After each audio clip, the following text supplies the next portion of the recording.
Millionaire CEO's daughter runs away, finding unexpected love with a simple farmhand. Hello, viewer. Thanks for joining us. Leave a like and share your thoughts in the comments, along with the city you're watching from. Now let's continue with the story. The penthouse windows of Sterling Tower stretched floor to ceiling, offering a commanding view of Manhattan's glittering skyline. At 62 floors above the city, the silence was complete, broken only by the soft hum of climate control and the distant whisper of traffic far below. Violet Sterling stood at those windows, her reflection ghost-like against the darkness beyond, watching the city pulse with life she'd never truly touched. "I do, you're not dressed." Marcus Sterling's voice cut through the silence like a blade. Violet didn't turn. She'd heard that tone countless times, disappointment wrapped in authority, love twisted into control. "The car will be here in 20 minutes, he continued, his footsteps precise on the marble floor. "The Blackwood family is expecting us at 8 sharp. I'm not going." The words hung in the air between them. Marcus's reflection appeared beside hers in the window, his silver hair perfectly styled, his custom suit immaculate. Even at 65, he commanded every room he entered, except this one. Not tonight. Violet. His voice carried the weight of generations of sterling men who'd built empires and broken competitors. "This is not a negotiation." She finally turned to face him. Marcus Sterling had given her his sharp intelligence, his green eyes, his stubborn jaw. But somewhere in the genetic transfer, he'd forgotten to include his ruthless ambition, or maybe he'd tried to breed it out of her, keeping her too protected, too sheltered to develop the killer instinct that had made Sterling Technologies a Fortune 500 company. "You're right," she said quietly. "It's not a negotiation. It's my life." His face hardened. "Your life is what I've built for you. Education at the finest schools.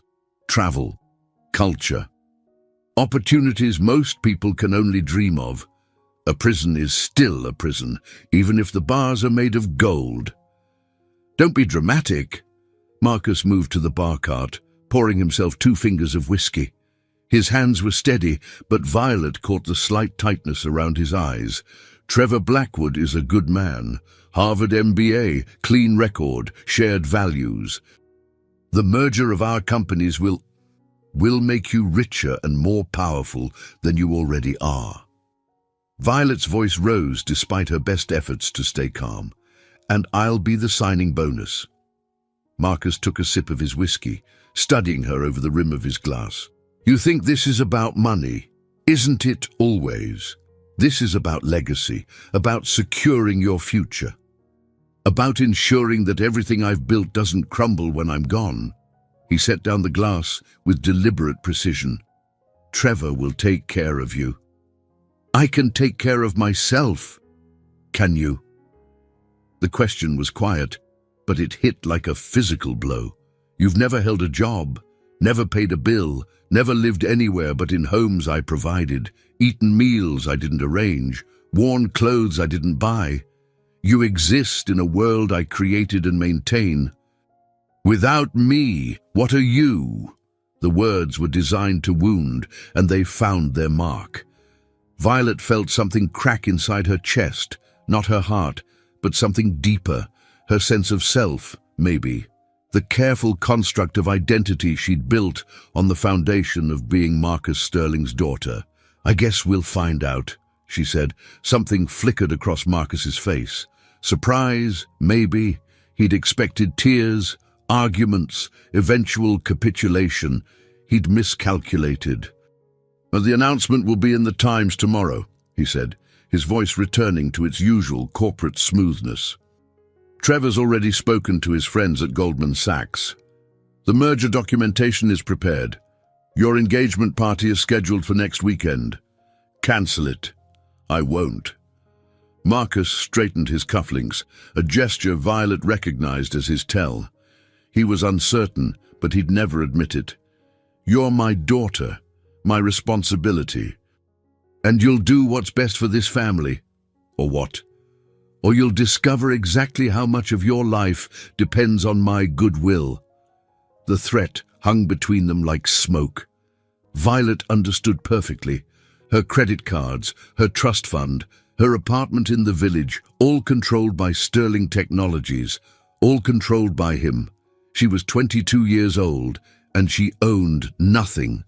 Not even her own name carried weight without his signature behind it. "I understand," she said. Marcus nodded, satisfied. "Good. Now get dressed. Something elegant but not too flashy. The Blackwoods appreciate understatement." He turned toward the door, confident in his victory. It was his greatest strength and his greatest weakness, the absolute certainty that his will would be done. "Dad," he paused, hand on the brushed steel door handle. "I love you," Violet said, "but I won't do this." Marcus's shoulders stiffened. For a moment, she thought he might turn around, might show her something beyond the calculating businessman who'd raised her. Instead, he opened the door. "The car will be here in 15 minutes, he said without looking back.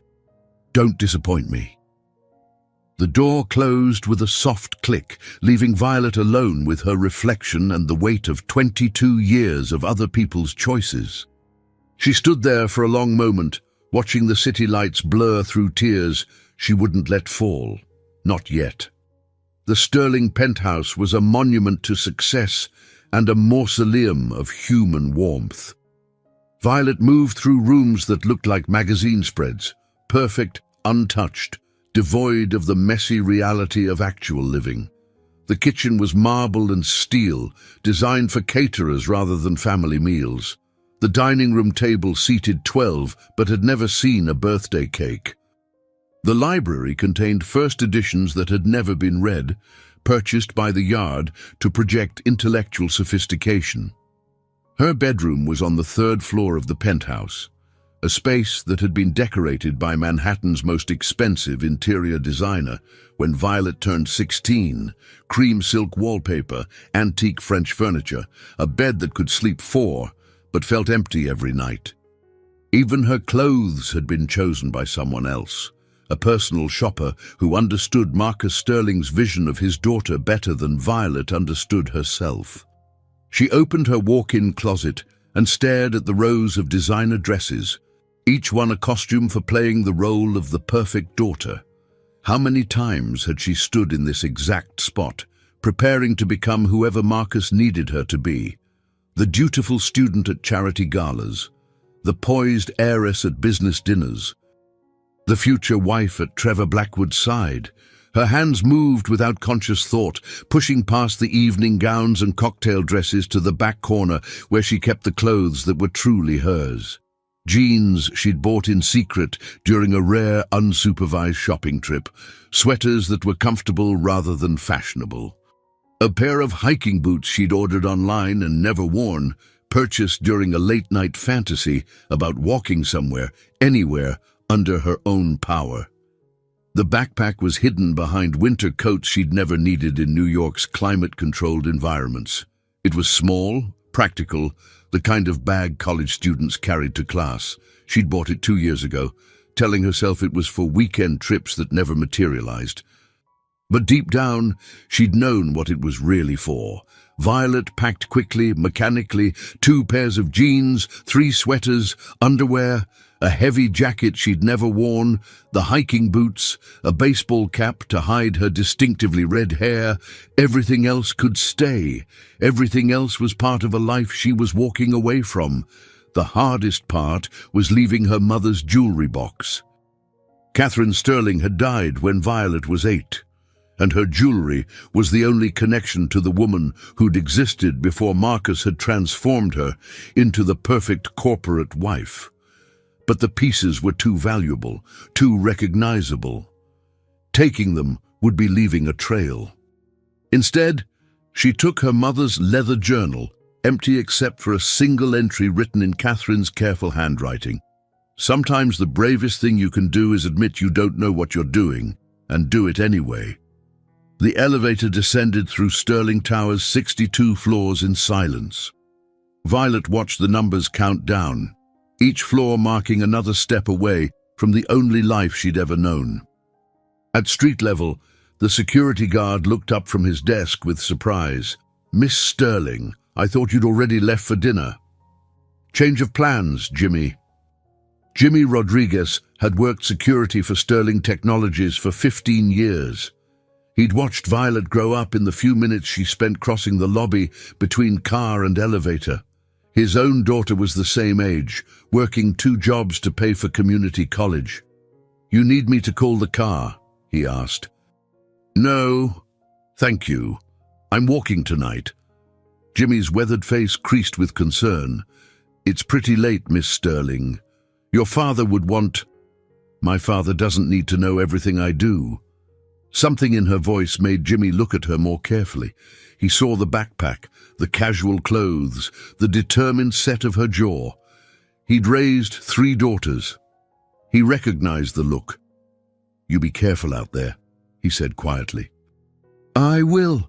And Miss Sterling," Jimmy's voice dropped to barely above a whisper, "whatever you're doing, make sure it's what you want, not what somebody else wants for you."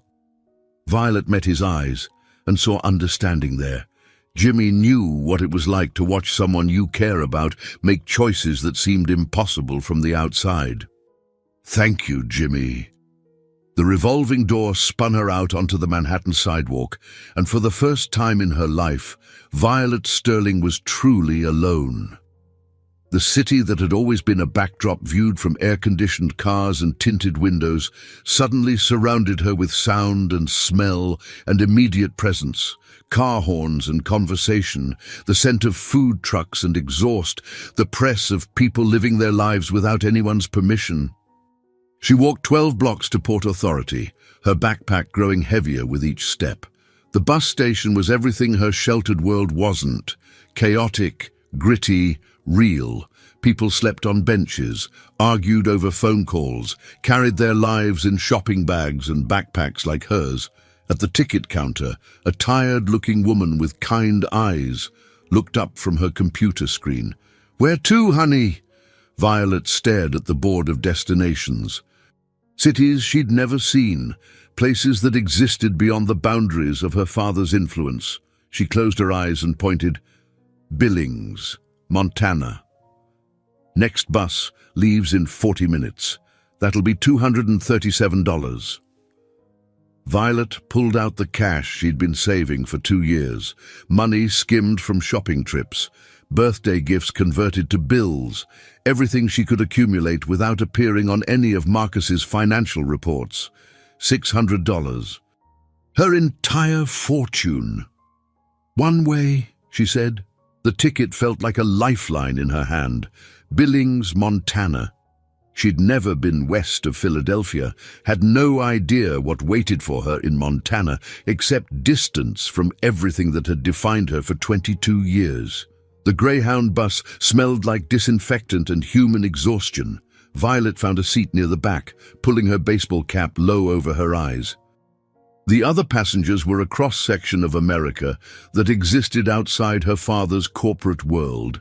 A grandmother visiting family, a construction worker heading to a new job, a young mother with 2 sleeping children. As the bus pulled away from Port Authority, Violet pressed her face to the window and watched Manhattan's lights fade into the distance. Somewhere in Sterling Tower, Marcus would be discovering her absence. Security would be called. Phone calls would be made. Credit cards would be cancelled and bank accounts frozen. By morning, she would be completely cut off from Sterling Technologies and everything it provided. The woman in the seat across the aisle was reading a paperback romance novel, its cover featuring a shirtless cowboy and a woman in a flowing dress. Violet had never read a romance novel. They weren't on any of the approved reading lists that had shaped her education. But she found herself studying the cover, wondering what it would feel like to be the kind of woman who could inspire that kind of desperate, protective love. First time running away? Violet turned to find the woman watching her with amused eyes. She was somewhere in her 50s, with silver-streaked hair and laugh lines that spoke of a life lived fully. Is it that obvious? Honey, I've been riding buses for 30 years. I can spot a runaway rich girl from 3 states away. The woman closed her book and leaned forward conspiratorially. The question is whether you're running from something or towards something. Both, I think. That's the best kind of running. I'm Martha, by the way, Martha Hendricks. Violet. She hesitated, then added, Sterling. If Martha recognized the name, she didn't show it. Pretty name. You heading somewhere specific, or just seeing where the road takes you? Billings? I don't really know what's there. Big sky country. Mountains? Cowboys. Martha grinned. And plenty of room to figure out who you are when nobody's telling you who you should be. The bus rolled through the night, carrying Violet away from everything she'd known and towards something she couldn't yet imagine.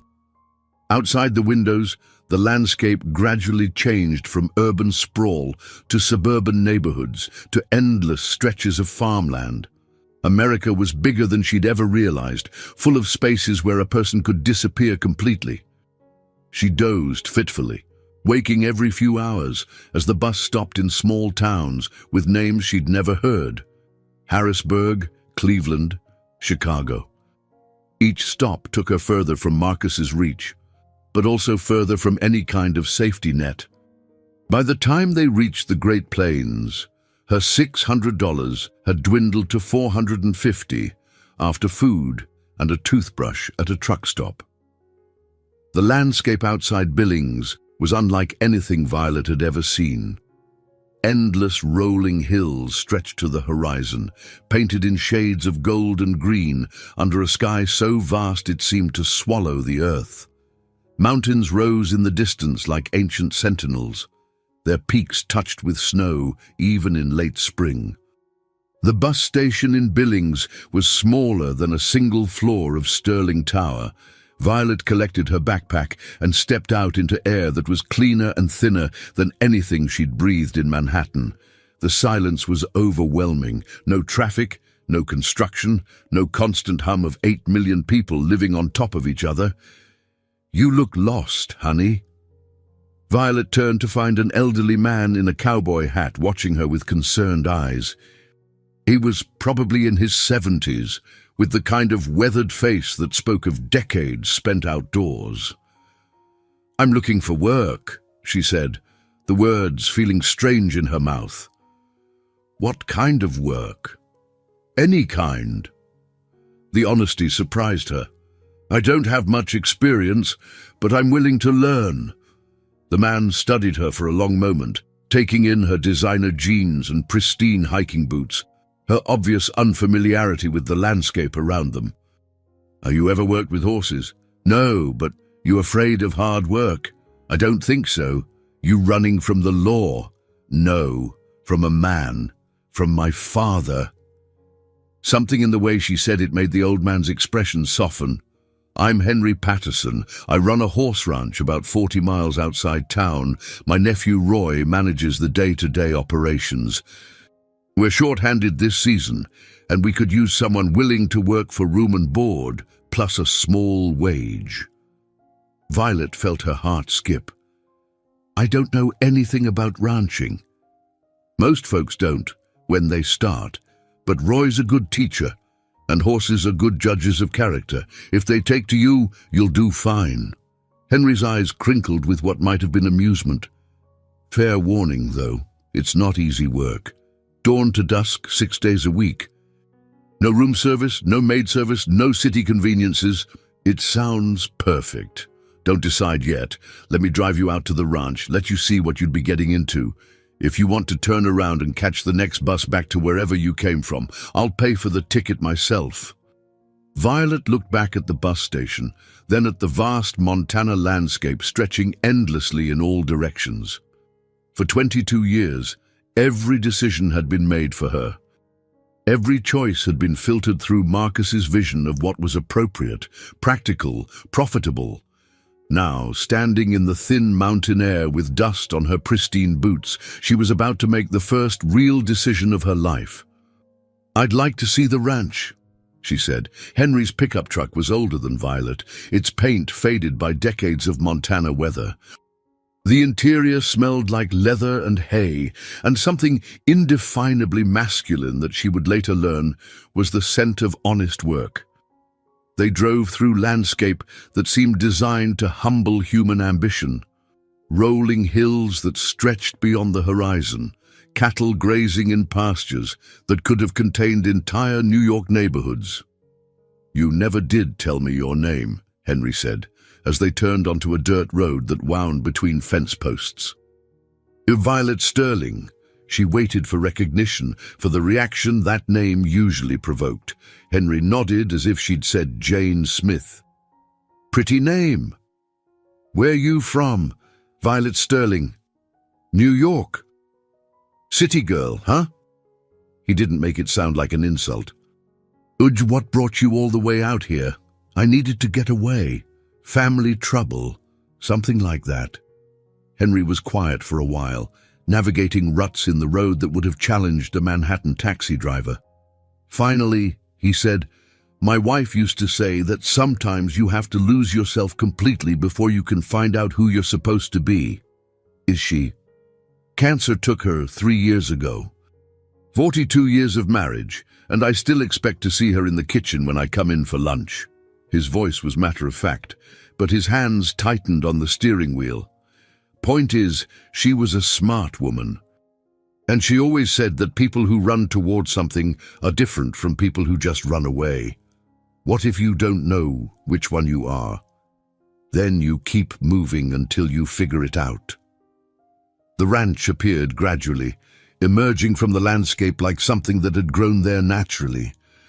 A low wooden house with a wraparound porch, weathered barns that looked like they'd been standing for generations, corrals where horses moved with the fluid grace of wild things barely contained. It was the opposite of everything Violet had known. Functional rather than beautiful, honest rather than impressive. "There's Roy," Henry said, pointing toward the largest corral. Violet followed his gaze and felt her breath catch. The man working with the horses was nothing like Trevor Blackwood or any of the polished, educated men who moved through her father's world. He was tall and lean, with the kind of build that came from physical work rather than expensive personal trainers. His hair was dark and slightly too long, and even from a distance she could see the easy confidence with which he moved around animals that outweighed him by 1,000 pounds. "Roy's been with us for 8 years, Henry continued. "Best horseman I've ever seen, and I've been around horses all my life. He's got a way with them that you can't teach. It's like they understand each other." The truck stopped near the house, and Roy looked up from his work. Even across the distance, Violet felt the impact of his attention. His eyes were dark and assessing, taking in her expensive clothes and obvious unfamiliarity with ranch life. She saw skepticism in his expression, and something else, a wariness that suggested he'd been disappointed by city people before. "Roy," Henry called out, "come meet our new hand." Roy finished whatever he was doing with the horse, then walked toward them with the unhurried gait of a man who'd never been in a hurry to impress anyone. Up close, he was even more intimidating. His face was weathered by sun and wind, marked by small scars that spoke of a life lived outside safe boundaries. His hands were calloused and competent, the hands of someone who built things and fixed things and worked with them every day. "This is Violet Sterling," Henry said. "She's looking for work." Roy's eyes swept over Violet, cataloguing everything from her pristine hiking boots to her carefully styled hair. "You ever worked a ranch before?" "No." "Ever worked anywhere before?" The question was blunt, not meant to be cruel but clearly designed to establish facts. Violet felt heat rise in her cheeks. "No." "You know what time we start work in the morning?" "No, but I can learn." 5:30, no exceptions, no excuses. You're responsible for feeding the horses, mucking stalls, mending fence, whatever needs doing." "A room and board plus 200 a week if you last long enough to earn it." His voice was matter-of-fact, but there was challenge in his eyes. "Most city folks don't make it past the first week." Violet felt something stir in her chest, anger, maybe, or determination. She'd been dismissed and underestimated her entire life, first by teachers who saw only Marcus Sterling's daughter, then by business associates who treated her like decorative furniture at corporate events. But this was different. Roy Patterson wasn't dismissing her because of who she was. He was dismissing her because of who he thought she wasn't. "I'll make it past the first week," she said. "We'll see." Roy turned to Henry. "Show her the bunkhouse. If she's still here tomorrow evening, we'll talk about the rest." He walked back toward the corral without another word, leaving Violet to stare after him with a mixture of irritation and something else she couldn't quite identify. In 22 years, no one had ever challenged her to prove herself.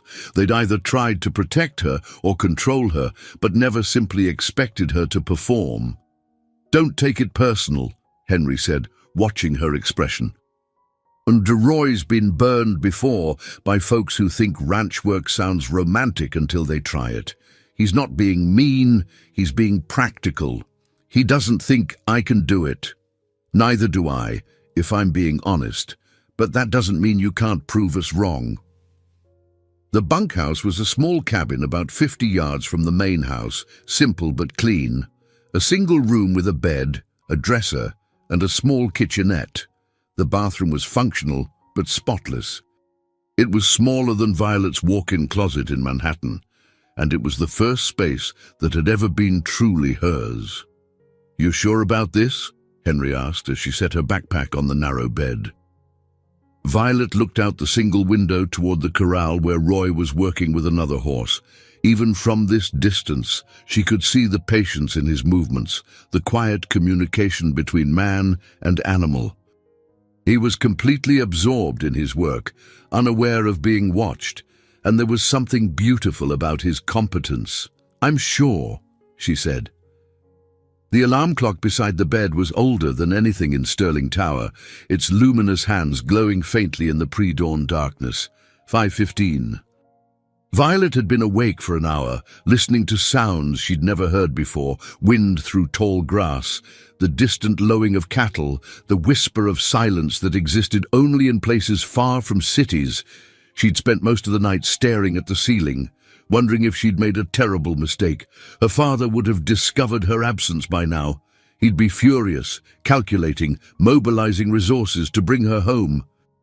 Marcus Sterling didn't accept defeat, especially not from his own daughter, but for the first time in her life, his anger felt distant, like a storm approaching from far away. She dressed quickly in the jeans and sweater she'd packed, laced up the hiking boots that had never touched anything rougher than Central Park's manicured paths. Looking in the small mirror above the dresser, she barely recognized herself. Without the armor of expensive clothes and professional styling, she looked younger, more vulnerable, but also more real. The main barn was already lit when she stepped outside, warm yellow light spilling from the open doors into the cool morning air. The smell hit her immediately, hay and horses and something earthy that she would later learn was the scent of animals, living as they were meant to live. It was overwhelming at first, so different from the carefully filtered air of her climate-controlled world. Roy was already working, moving between stalls with the easy efficiency of long practice. He looked up when she entered, his expression neutral.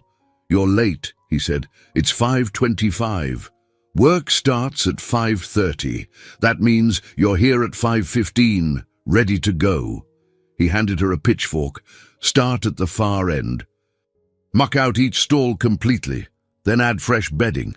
Don't try to pet the horses, some of them don't like strangers."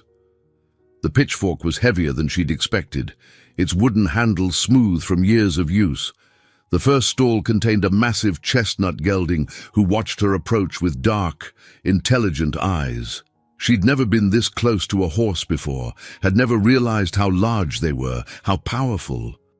"His name's Duke," Roy said without looking up from his own work. "He's gentle, but he'll step on you if you're not paying attention." Violet approached the stall cautiously, unsure where to begin. The soiled bedding looked like it weighed more than she did. She pushed the pitchfork into the straw and immediately understood why Roy had questioned her ability to last a week. The physical reality of ranch work was nothing like the romanticized version she'd imagined during the bus ride west. But she was Marcus Sterling's daughter, and Sterling's didn't quit.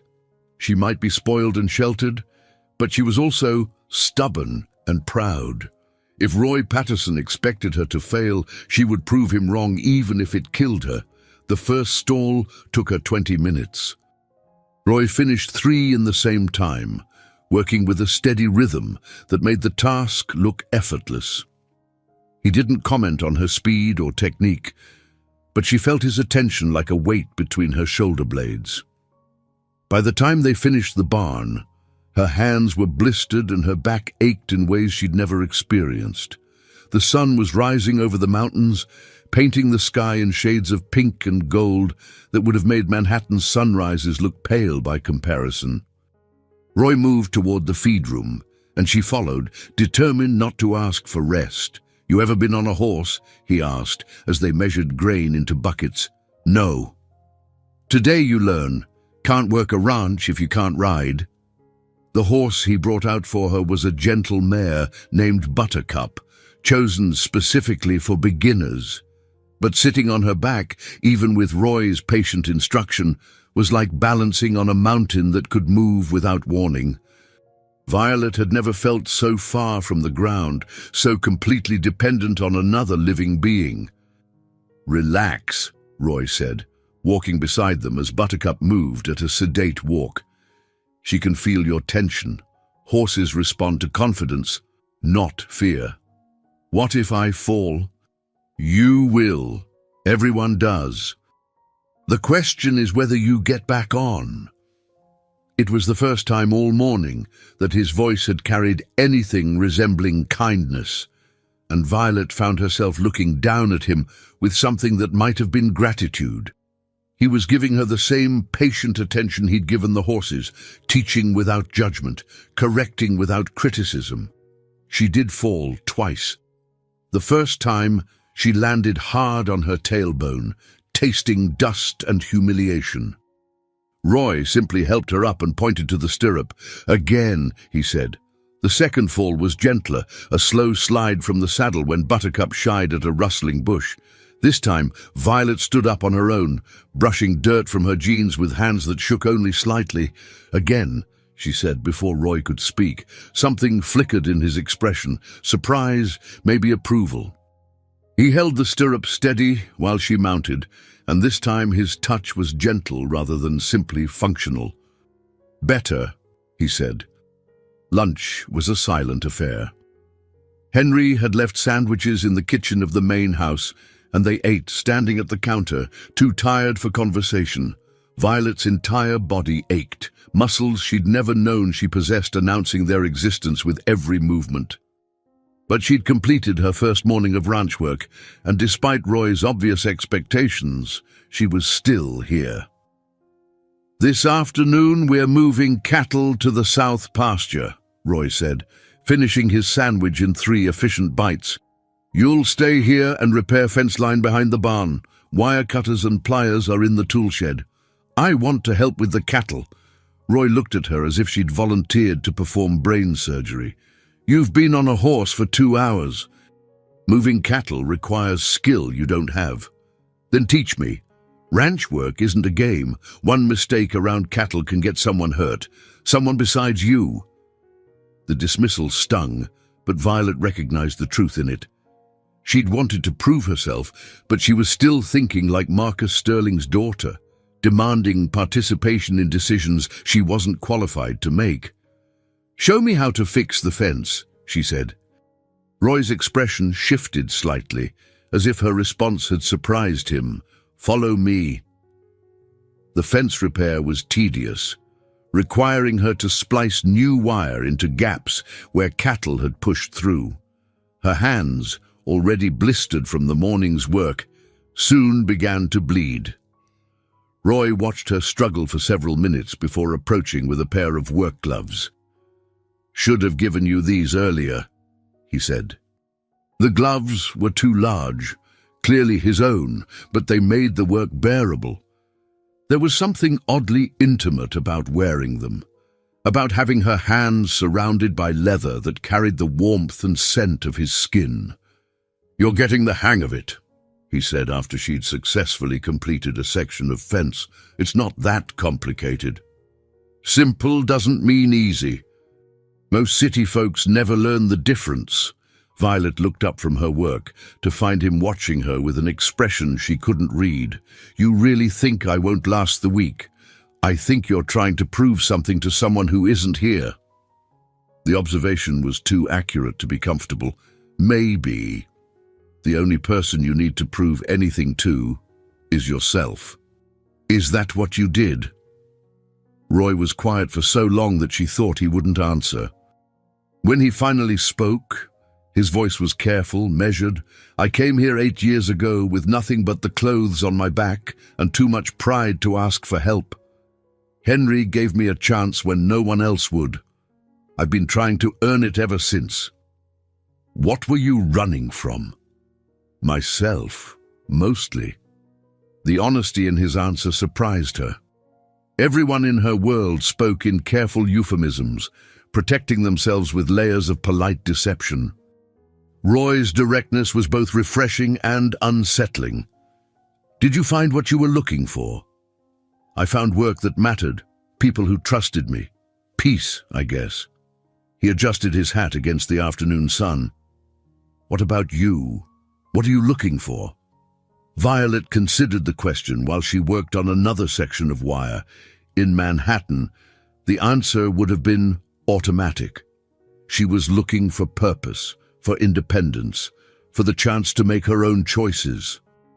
But sitting in the Montana sun, with dirt under her fingernails and Roy Patterson's gloves on her hands, those answers felt inadequate. "I think I'm looking for who I am when nobody's telling me who I should be," she said finally. Roy nodded, as if this made perfect sense. "That's good. That's honest. Is it enough?" "It's a start." By evening, Violet understood why ranch work was a young person's game. Every muscle in her body ached, and she'd discovered bruises in places she hadn't known could be bruised. But she'd also discovered something else, the deep satisfaction that came from physical work completed, from problems solved with her own hands. Henry joined them for dinner, bringing news from town and the easy conversation of someone who'd shared meals with the same people for years. Roy was more relaxed in his uncle's presence, his dry humor emerging in stories about difficult horses and stubborn cattle. Violet found herself laughing for the first time in weeks, not the polite social laughter that had been required at Sterling family events, but genuine amusement at Roy's deadpan delivery. "You did good today," Henry said as they cleared the dishes. "Roy told me you kept up even after Buttercup dumped you twice." "I fell off." "There's a difference. Not much of one from where the horse is standing," Roy said, and there was something that might have been a smile in his eyes. Walking back to the bunkhouse under a sky full of stars she'd never seen from Manhattan, Violet felt something she hadn't experienced since childhood, the bone-deep exhaustion that came from a day well lived. Her phone, which she'd kept turned off since leaving New York, showed 17 missed calls from Marcus. She deleted them without listening to the voicemails. Tomorrow would bring another dawn, another day of work that would push her body beyond what she'd thought possible. Roy would continue to test her, to wait for the moment when she'd prove his expectations right, by giving up and catching the next bus back to whatever comfortable life she'd left behind. But as she lay in the narrow bed listening to the wind through the tall grass, Violet Sterling realized something that would have shocked her father. She was exactly where she wanted to be. The second day was harder than the first. Roy seemed determined to find her breaking point, assigning tasks that required strength she didn't have and skills she hadn't developed. She moved irrigation pipes that felt like they were made of lead, mucked stalls while horses twice her size shifted impatiently around her, learned to operate machinery that looked like it belonged in a museum. Every task was a test, and she understood that her answers were being measured not in success or failure, but in persistence. Roy didn't expect perfection. He expected effort.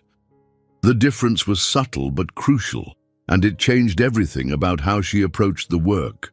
When she struggled to lift a bale of hay onto a truck, he showed her how to use leverage instead of strength. When she couldn't control a spirited horse, he taught her how to read the animal's body language, how to communicate through posture and voice rather than force. He was a patient teacher when she followed his instructions, but ruthless when she tried to take shortcuts or ignore his expertise. "Why are you helping me?" she asked during a brief rest break, watching him demonstrate the proper way to coil rope. "Henry asked me to." "That's not why." Roy finished coiling the rope before answering. "Everyone deserves a chance to find out what they're made of. Most people never get one. And you think I'm wasting mine? I think you're trying too hard to prove you're not who you used to be, instead of figuring out who you want to become." The observation stung because it was accurate. For 2 days, she'd been running from the image of Marcus Sterling's pampered daughter, rejecting that identity so completely that she'd forgotten to develop a new one. "So who do you think I want to become?" she asked. "That's not for me to decide. But you have an opinion." Roy looked at her for a long moment, and she had the unsettling feeling that he was seeing more than she wanted to reveal. "I think you're stronger than you know," he said finally. "But I also think you're used to having other people fight your battles for you. Ranch work doesn't allow for that luxury." That evening, alone in the bunkhouse, Violet examined her hands in the lamplight. The blisters had begun to callous, and her palms were marked with small cuts from wire and rope. They were working hands now, shaped by labor rather than preserved by expensive creams and manicures. She flexed her fingers, feeling the strength that had developed in just 2 days of honest work. Her phone showed 34 missed calls from Marcus. This time, she listened to the first voicemail. "Violet, this has gone far enough. I know you're upset about the engagement, but running away isn't the solution. Come home, and we'll discuss your concerns like adults. The Blackwood family is understanding, but my patience has limits." She deleted the message and turned off the phone. Marcus's voice belonged to another world, one that felt increasingly distant from the reality of horses and hay and Roy Patterson's quiet competence. The third day brought rain, turning the ranch into a muddy obstacle course that made every task twice as difficult. Violet slipped in the mud while carrying feed buckets, soaking herself in a mixture of water and grain that would have sent her running for a shower in her previous life. Instead, she picked herself up, refilled the buckets, and continued working. Roy watched her with something that might have been approval. He was soaked to the skin himself, his hair plastered to his head and his shirt clinging to muscles that spoke of years of physical labor. There was something beautiful about his competence in the face of difficult conditions, his refusal to let weather interfere with the work that needed to be done. "You could have stayed inside," he said, as they took shelter in the barn during the worst of the downpour. "So could you. It's my job. It's mine too now." Roy studied her face, perhaps looking for signs of the privileged young woman who'd arrived 3 days earlier. Whatever he saw satisfied him, because he nodded once and handed her a towel from the tack room. "Tomorrow we start training you to work cattle," he said. The statement was simple, but Violet understood its significance. Roy was no longer waiting for her to fail. He was preparing her to succeed. That night, She called her best friend Sarah from college, the one person who might understand what she was trying to do. "Violet, Jesus, where are you? Your father's been calling everyone, offering money for information. He's convinced you've been kidnapped. I'm in Montana. I'm working on a ranch." Sarah's silence stretched so long that Violet wondered if the call had dropped. Finally, her friend's voice came through the phone, careful and concerned. "Violet, are you having some kind of breakdown? Because if you are, there are people who can help, better people than whatever cowboy therapist you found in the middle of nowhere." "I'm not having a breakdown. I'm having a breakthrough." "Your father thinks." "My father thinks a lot of things that aren't true. Sarah, for the first time in my life, I'm doing something that matters. Something that's mine. Shoveling horse manure matters. More than sitting in board meetings for companies I don't understand, talking about mergers that will make rich people richer." Violet surprised herself with the passion in her voice. "I'm learning who I am when I'm not Marcus Sterling's daughter." "And who is that?" Violet looked out the bunkhouse window toward the barn, where a light still burned. Roy was probably checking on a mare that was due to foal, making sure she had everything she needed. The work never stopped on a ranch, and the responsibility never transferred to someone else. "I'm still figuring that out," she said. The fourth day marked a turning point. Roy saddled Buttercup and a steady gelding named Charlie, then led Violet toward the pasture where 50 head of cattle grazed in the morning sun. The animals looked peaceful enough from a distance, but up close they were massive, unpredictable creatures with minds of their own. "Cattle work is about patience and positioning," Roy explained as they rode. "You don't force them where you want them to go, you make them think it was their idea. Like people. Exactly like people." He demonstrated by positioning Charlie at the edge of the herd, using the horse's movement to encourage a few cattle to drift toward an open gate. It looked effortless, a dance between horse and rider and livestock that had been perfected over generations of ranch work. "Your turn," he said. Violet's first attempt was a disaster. Buttercup seemed to understand cattle work better than her rider, moving in response to the animals' movements, while Violet struggled to stay balanced in the saddle. The cattle, sensing her inexperience, largely ignored her attempts at direction. "Relax," Roy called out. "Trust your horse. She knows what to do." It took most of the morning, but gradually Violet began to understand the rhythm of the work.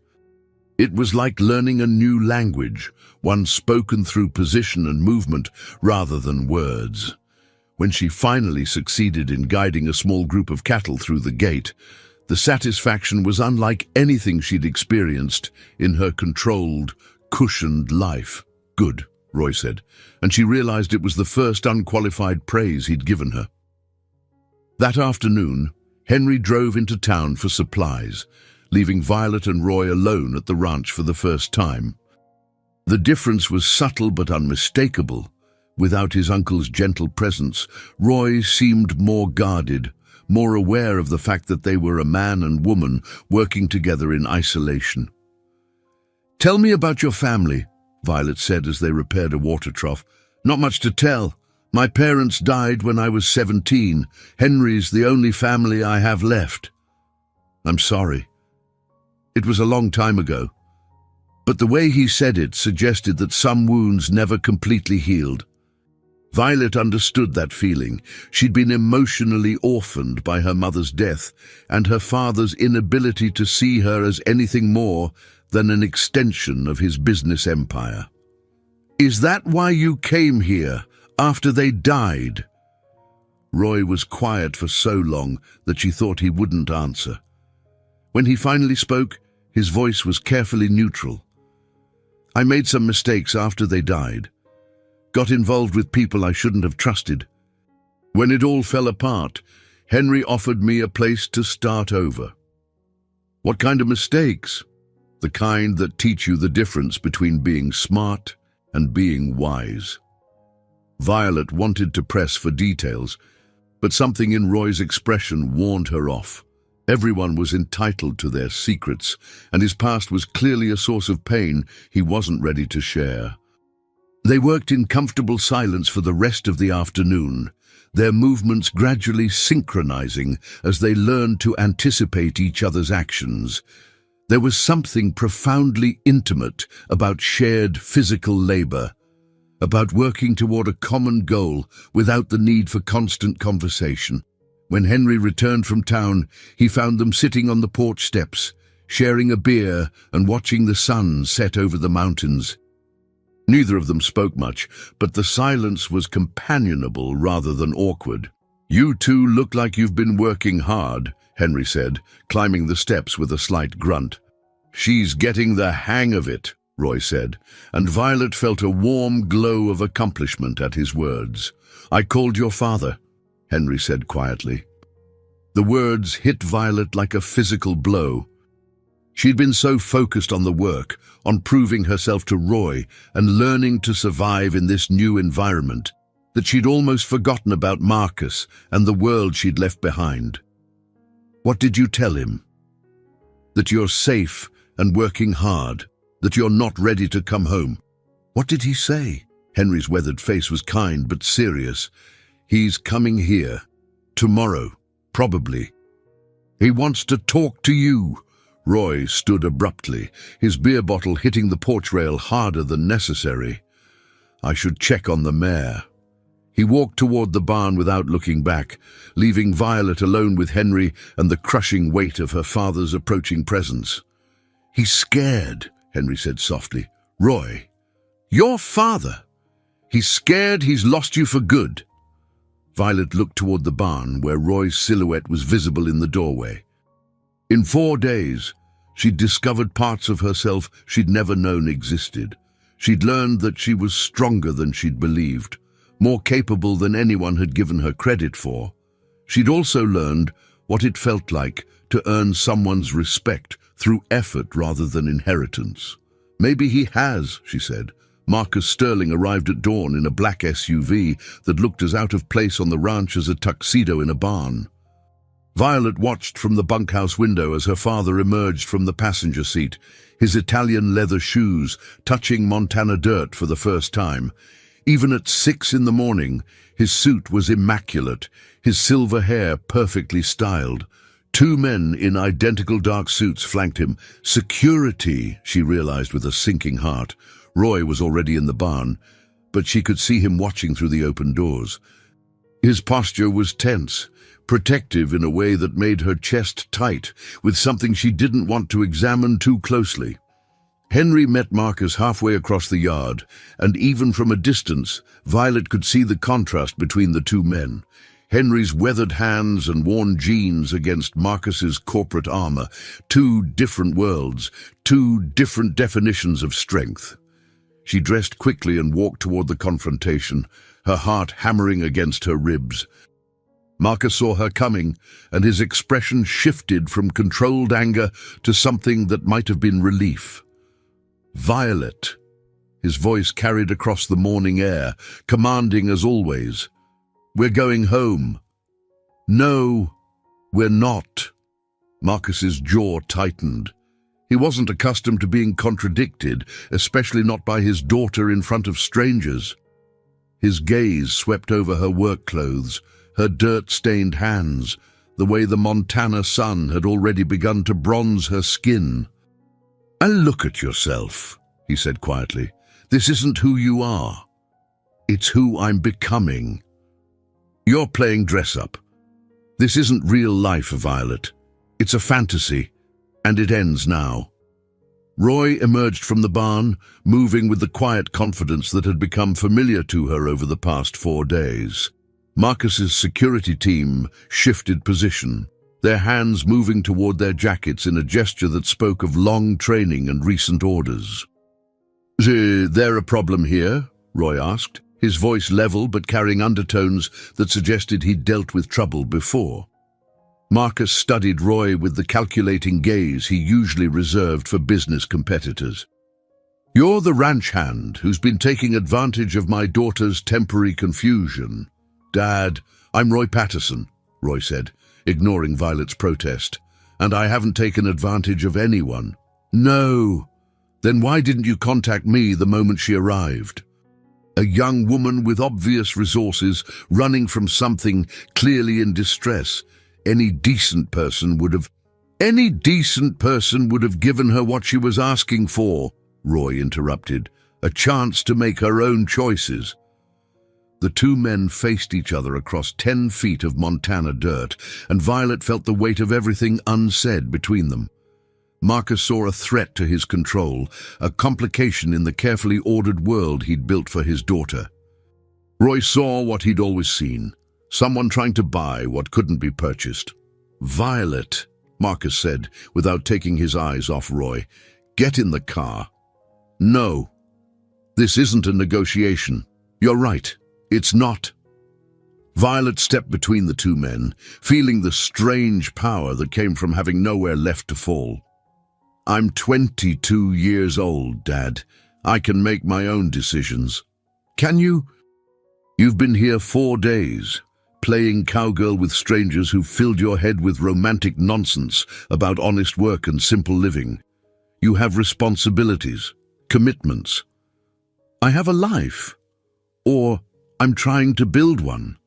Marcus's expression shifted, revealing the fear beneath his anger. Without me, without everything I've given you. The question hung in the morning air, and Violet realized this was the heart of everything between them. Marcus Sterling had built his identity around being needed, around being the center of his daughter's universe. Her independence wasn't just rebellion, it was abandonment. I love you, she said softly. But I can't be what you want me to be anymore. And what do you want to be? A ranch hand, a farmer's wife? Marcus's voice dripped with contempt as his gaze flicked to Roy. You think this man can give you what you need? I think he's given me something you never did, which is the chance to fail. The words seemed to strike Marcus like a physical blow. For a moment, his corporate mask slipped, revealing the man underneath, older, more fragile, suddenly uncertain. The car leaves in 10 minutes, he said finally, with or without you. He turned and walked back toward the SUV, his security team falling into step behind him. Henry followed, speaking in low tones that Violet couldn't hear but recognized as the kind of conversation that happened between men who understood each other. You don't have to do this, Roy said quietly. Violet turned to face him, memorizing the way the morning light caught the angles of his face. In 4 days, he'd become more real to her than anyone in her previous life.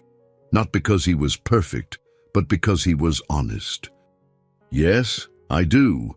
She walked to the bunkhouse and packed her few belongings in the same backpack that had carried her west.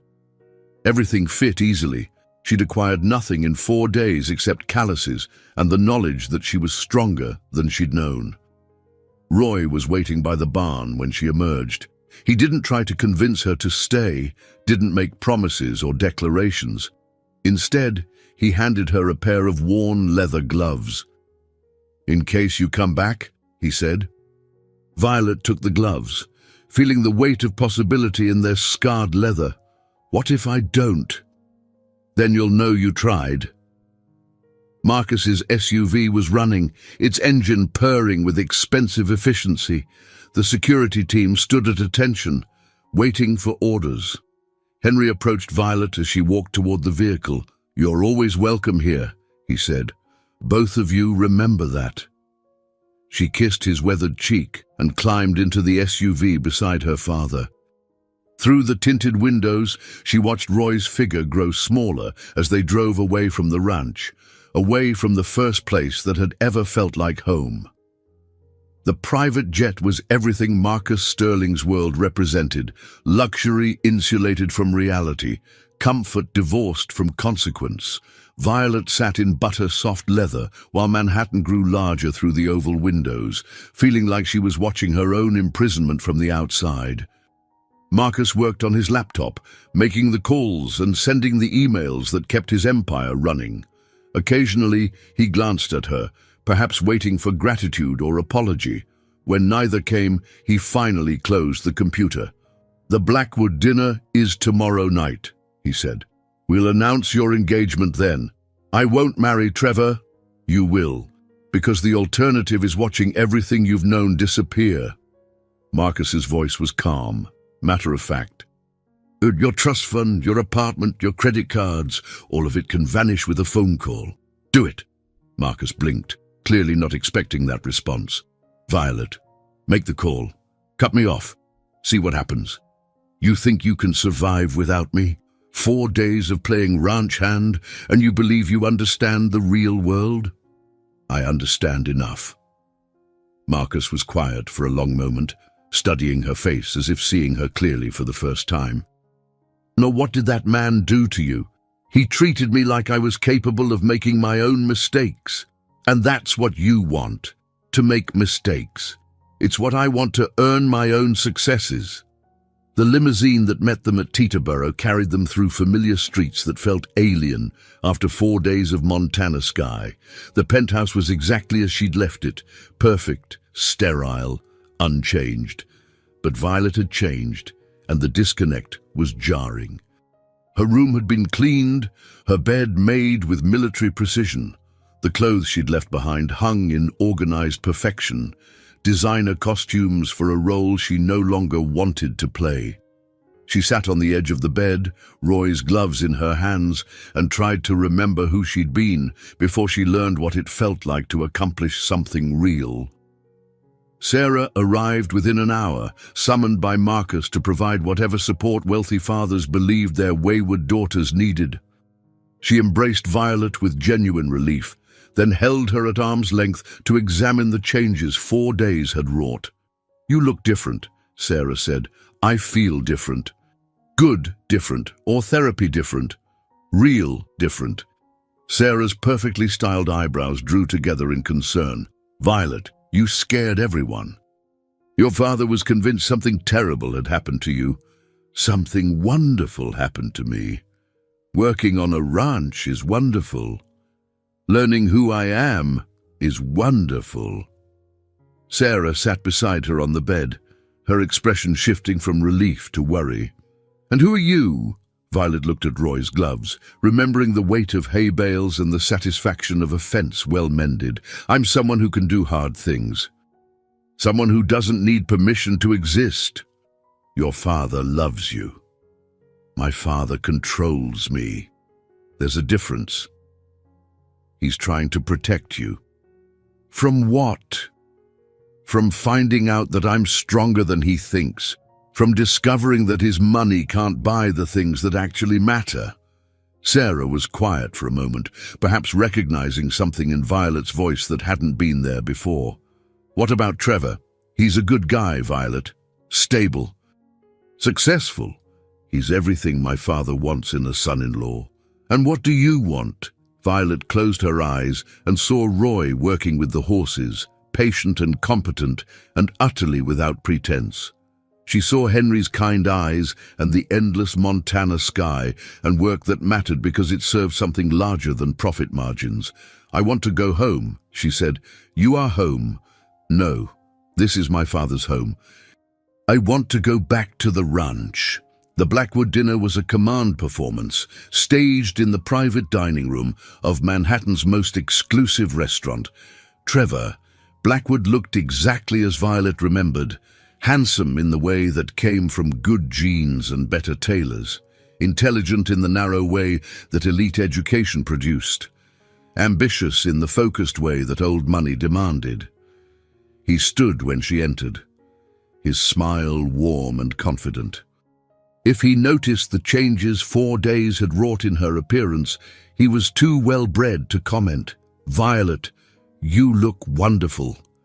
She'd chosen her outfit carefully, a simple black dress that would have been appropriate for any occasion, but had paired it with flat shoes and minimal jewelry. Let them see the woman she was becoming rather than the ornament they expected. Trevor. Marcus orchestrated the evening with his usual efficiency, guiding conversation toward topics that showcased the compatibility between the Sterling and Blackwood families. business synergies, shared social connections, the kind of merger that had built both fortunes over generations. Trevor played his part perfectly, discussing their future with the casual confidence of someone who'd never doubted that his plans would come to fruition. The wedding would be in the fall, of course. Martha's Vineyard had the most suitable venues. They'd honeymoon in Europe. He had business interests in London that could be combined with pleasure. "Violet's been having a little adventure," Marcus said when Trevor asked about her recent absence. "Some time away to clear her head before the engagement." "Perfectly understandable," Trevor agreed. "And the cold feet are natural before such a big step." "I wasn't having cold feet," Violet said quietly. Both men looked at her with surprise, as if they'd forgotten she was capable of independent speech. "I was finding myself." Trevor's smile remained fixed, but something flickered in his eyes. "And what did you find? That I don't want to marry you?" The silence that followed was complete. Other diners continued their conversations at nearby tables, but at theirs, the world had stopped. Marcus's face went through several expressions: surprise, anger, embarrassment, before settling into the cold mask he wore during hostile corporate negotiations. "Violet," he said carefully, "you're tired. The travel, the adjustment. I'm not tired. I'm awake. For the first time in my life, I'm completely awake." Trevor leaned forward, his voice reasonable and concerned. "Violet, I know this seems overwhelming, but we're good together.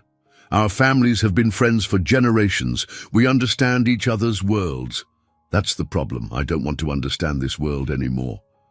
"What do you want?" Trevor asked. Violet thought of sunrise over the mountains, of horses that responded to patience rather than force, of work that mattered because it served life rather than profit.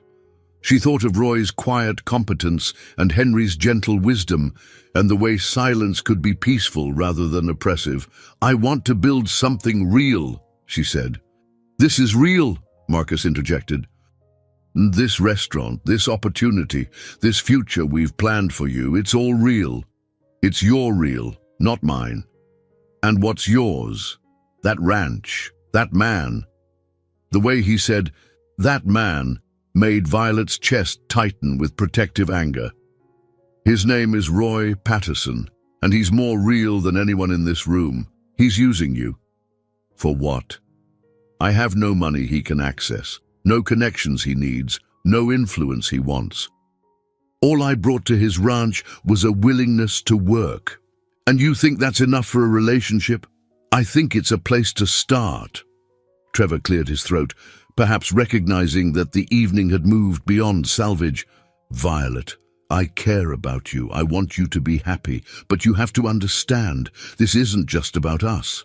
Our families, our businesses, our communities, they're all interconnected. We have responsibilities. You have responsibilities. I have choices." Marcus signaled for the check, his movements sharp with barely controlled anger. "This conversation is over." "Yes," Violet agreed, standing from her chair. "It is." She walked out of the restaurant and into the Manhattan night, leaving behind the carefully orchestrated future that had been planned without her consent. On the sidewalk, surrounded by the sounds and lights of the city that had shaped her entire life, she felt more alone than she had during her first night in the Montana bunkhouse. But she also felt free. Marcus didn't speak to her during the limousine ride home, his silence more eloquent than any lecture. In the penthouse, he poured himself a scotch and stood at the windows that had once been her refuge. "You're destroying everything I've built for you," he said without turning around. "I'm trying to build something for myself." "With what?" "You have no skills, no experience, no resources beyond what I've provided. I have 4 days of ranch work. It's a start." Marcus finally turned to face her, and she was surprised to see pain in his expression rather than anger. "Your mother wouldn't want this for you." The invocation of Catherine Sterling hit like a physical blow. Violet's mother had been dead for 14 years, but Marcus still used her memory as a weapon when nothing else worked.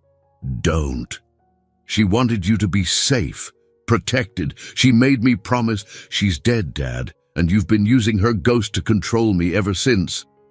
I've been trying to honor her wishes by turning me into a prisoner, by treating me like property to be managed and traded. Violet's voice rose despite her efforts to stay calm. Mom was 22 when she met you. What if her father had forced her into a marriage with someone else? That was different. How? She chose me, and I'm choosing Roy. You barely know him. I know he sees me as a person rather than an asset. Marcus set down his scotch with deliberate precision. Fine.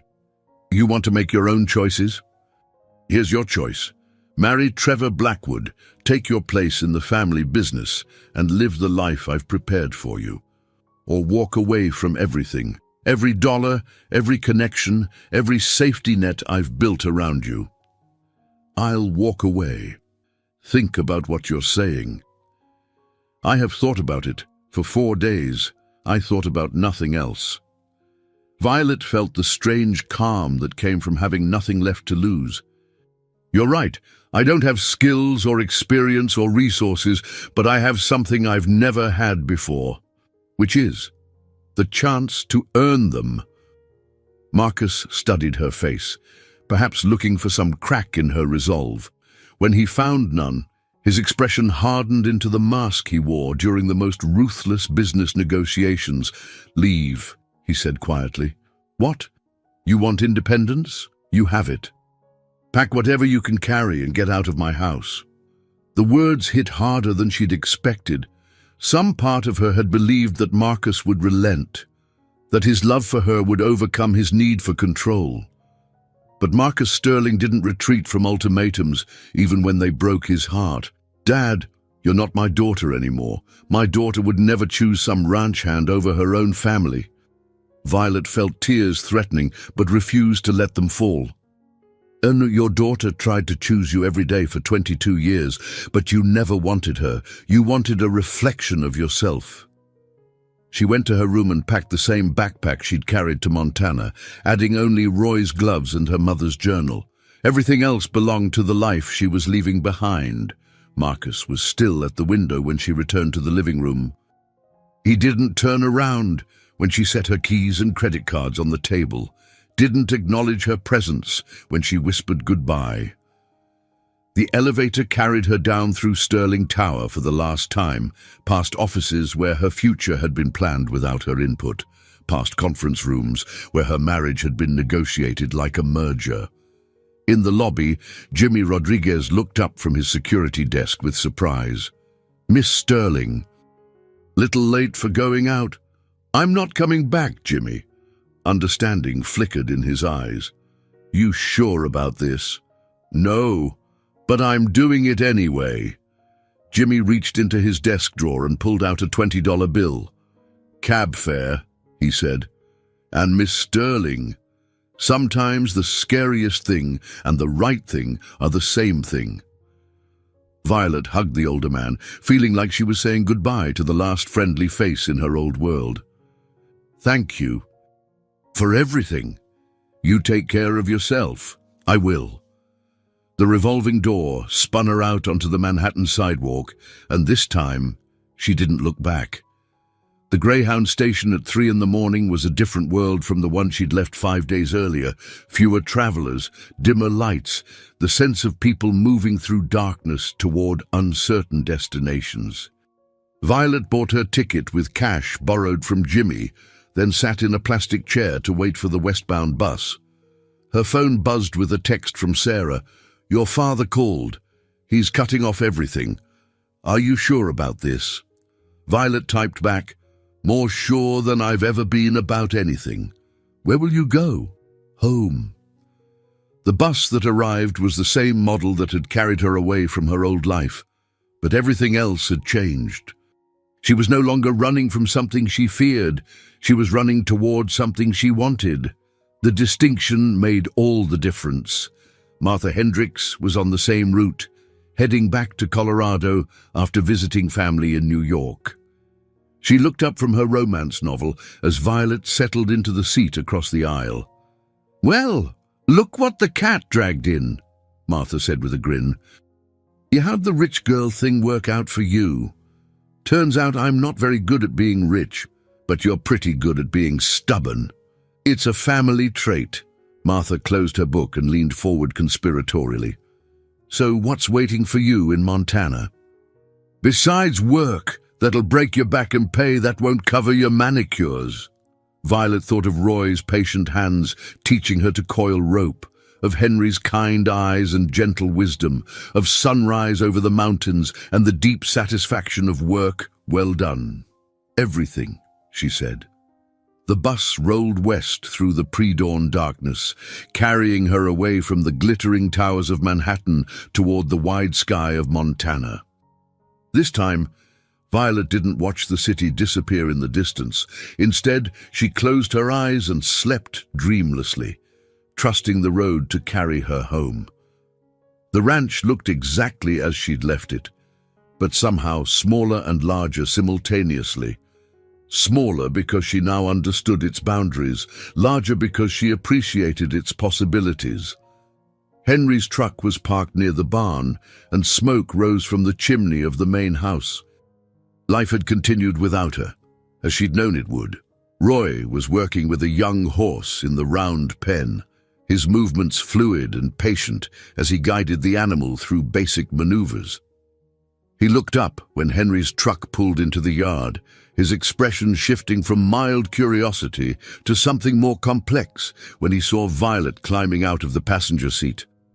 "Well," Henry said, stretching his back against the truck's fender. Look what the wind blew in." "Is the job still open?" Violet asked. "Depends," Roy said, approaching them with the cautious movement of someone who'd been surprised once and didn't intend to be surprised again. "You planning to stay this time?" "I don't have anywhere else to go." "That's not the same thing." "You're right." Violet pulled his gloves from her backpack and held them out to him. "I want to stay. Not because I have to, but because this is where I want to be." Roy took the gloves, his fingers brushing hers in a contact that sent electricity up her arm. "What about your father? He made his choice. I made mine. And that choice is you, this place, this life." The words came easier than she'd expected, maybe because they were simply true. "If you'll have me." Something shifted in Roy's expression, surprise, maybe hope. "You sure about this? Once you're committed to ranch life, there's no going back to room service and spa treatments. I was never committed to those things. I just didn't know there was an alternative." Roy looked at Henry, who nodded slightly. Some communication passed between them, the kind of understanding that developed between men who'd worked together for years. "Same deal as before," Roy said. "Room and board plus wages. But this time, you start at the bottom and work your way up. No special treatment because you're... Because I'm what? Because you're you." There was something in the way he said it that made Violet's breath catch. Not because of who she'd been, but because of who she was becoming. "I wouldn't want special treatment," she said. "Good, because you won't get any."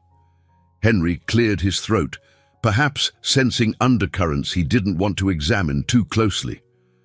"Well then, I suppose we should get Violet settled back in the bunkhouse." "Actually," Roy said, his eyes still on Violet's face, "there's been a change. We hired another hand while you were gone. College kid working for the summer. He's in the bunkhouse now." "Oh." Violet felt her stomach drop. Maybe she'd misread the situation. Maybe there really wasn't a place for her here. "You can have the spare room in my cabin," Roy continued. "As if that's okay with you." The offer hung in the air between them, loaded with implications neither of them was ready to examine directly. Living in Roy's cabin would mean proximity, intimacy, the kind of domestic arrangement that could complicate everything. "Is that appropriate?" she asked. "Probably not," Roy admitted, "but it's practical, and right now, practical matters more than appropriate." Violet nodded, not trusting her voice. The spare room in Roy's cabin meant she was staying, meant she was wanted, meant whatever was growing between them was worth the risk of complications. "I'll get my things," she said. Roy's cabin was a quarter-mile from the main house, tucked into a grove of cottonwoods that provided shade and privacy. It was smaller than the bunkhouse, but more personal, furnished with pieces that had been chosen rather than simply functional, decorated with photographs and books that revealed glimpses of the man who lived there. The spare room was simple but comfortable, with a single bed, a dresser, and a window that looked out toward the mountains. It was the first space that had ever been truly hers, uncontaminated by anyone else's vision of who she should be. "Bathrooms across the hall," Roy said, setting her backpack on the bed. "Kitchen's small but functional. I usually eat breakfast at 5:30, if you want to join me." "I'd like that." Roy nodded, then hesitated in the doorway, as if there was something else he wanted to say. Instead, he simply said, "Welcome home." After he left, Violet sat on the edge of the bed and looked around her new room.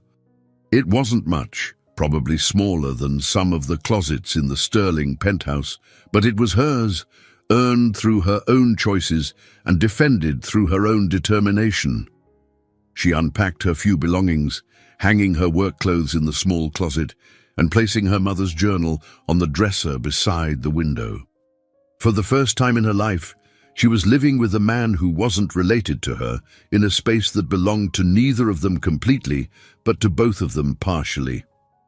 That evening, they ate dinner on the cabin's small porch, watching the sun set over the mountains while cattle lowed in the distance. The conversation was careful, both of them navigating the new dynamic of their relationship.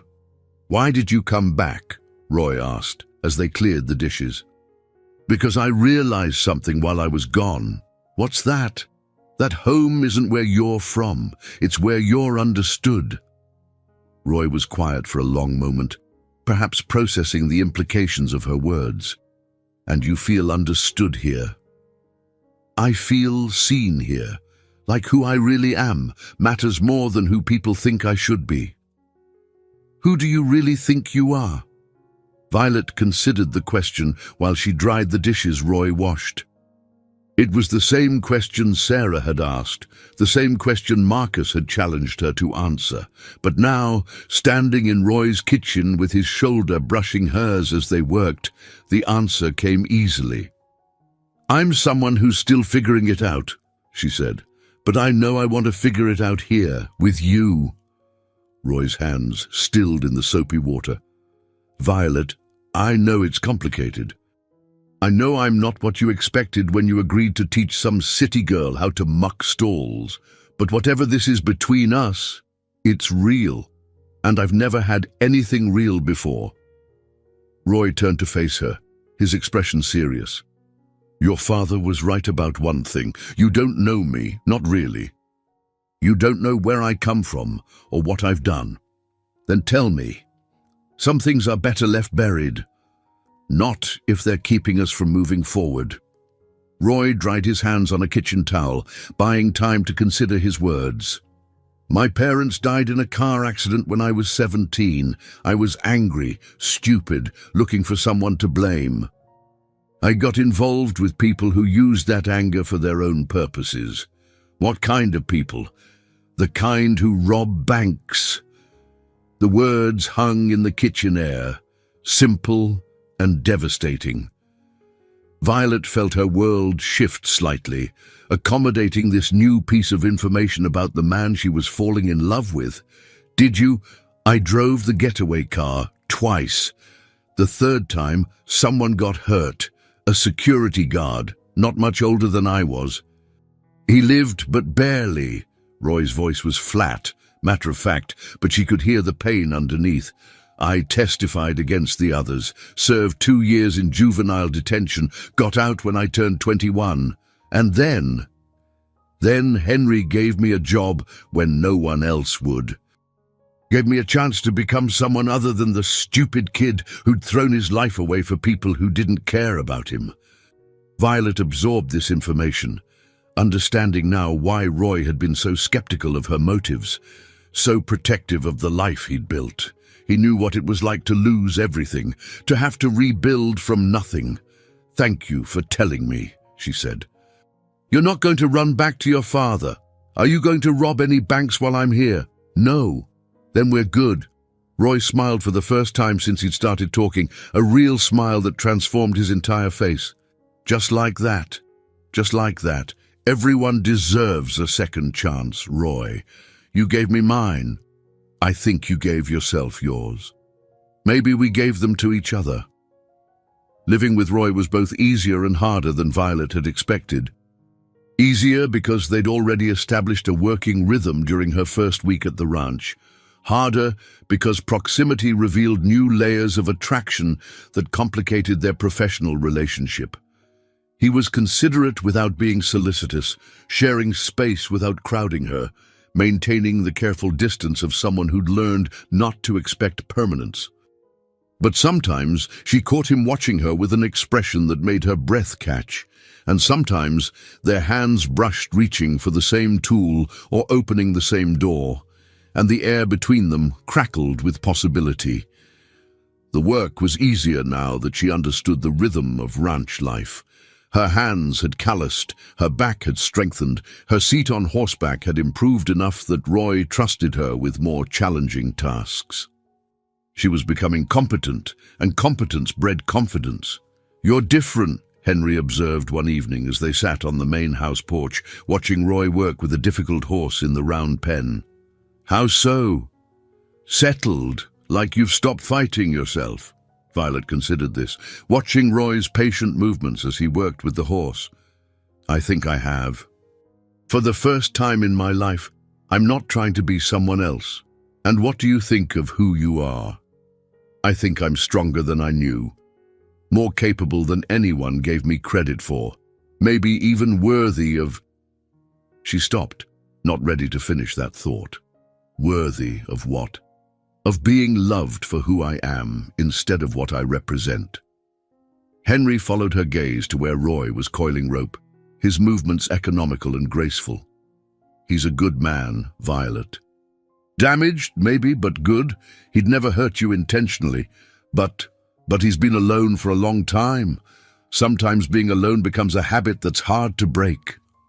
That night, Violet lay in her narrow bed, listening to Roy move around the cabin, the soft sounds of someone preparing for sleep. The walls between them were thin enough that she could hear him breathing, could imagine the way he looked with his guard down, vulnerable in a way he never allowed during waking hours. She was falling in love with him. The realization should have terrified her. She'd known him less than 2 weeks, had been back at the ranch for only 3 days. But love, she was learning, wasn't about duration. It was about recognition, about finding someone who saw you clearly and chose you anyway. The question was whether Roy was falling in love with her, or simply being kind to a woman who'd arrived at his ranch with nowhere else to go. The answer came during a thunderstorm that rolled in from the mountains like nature's own artillery barrage. Violet woke to lightning that turned the cabin windows white and thunder that seemed to shake the earth itself. She'd experienced storms in Manhattan, but they'd always been filtered through glass and steel, reduced to mere inconvenience by urban infrastructure. This storm was immediate and overwhelming, the kind of weather that reminded humans how small they were in the face of natural forces. Rain hammered the cabin roof, and wind drove against the windows with enough force to make the glass flex. A particularly violent crack of thunder brought Roy to her bedroom door, his hair disheveled and his expression concerned. "You okay?" "Fine. Just not used to storms like this. They can be intense out here, no buildings to break up the wind, no concrete to absorb the lightning." Another flash illuminated the room, followed immediately by thunder that seemed to come from directly overhead. Violet jumped involuntarily, and Roy stepped into the room without thinking. Hey," he said softly. "It's okay. The cabin's been through worse storms than this." I'm not scared, she said, then reconsidered. Okay, maybe I am a little scared. That's smart. Storms like this deserve respect. He sat on the edge of her bed, his presence immediately calming despite the chaos outside. They listened to the rain and wind together, two people finding shelter in each other's company. Now, tell me about your parents, Violet said during a lull in the thunder. Roy was quiet for so long that she thought he wouldn't answer. When he finally spoke, his voice was soft with memory. They were good people. Dad worked construction. Mom was a nurse. They never had much money, but they were happy.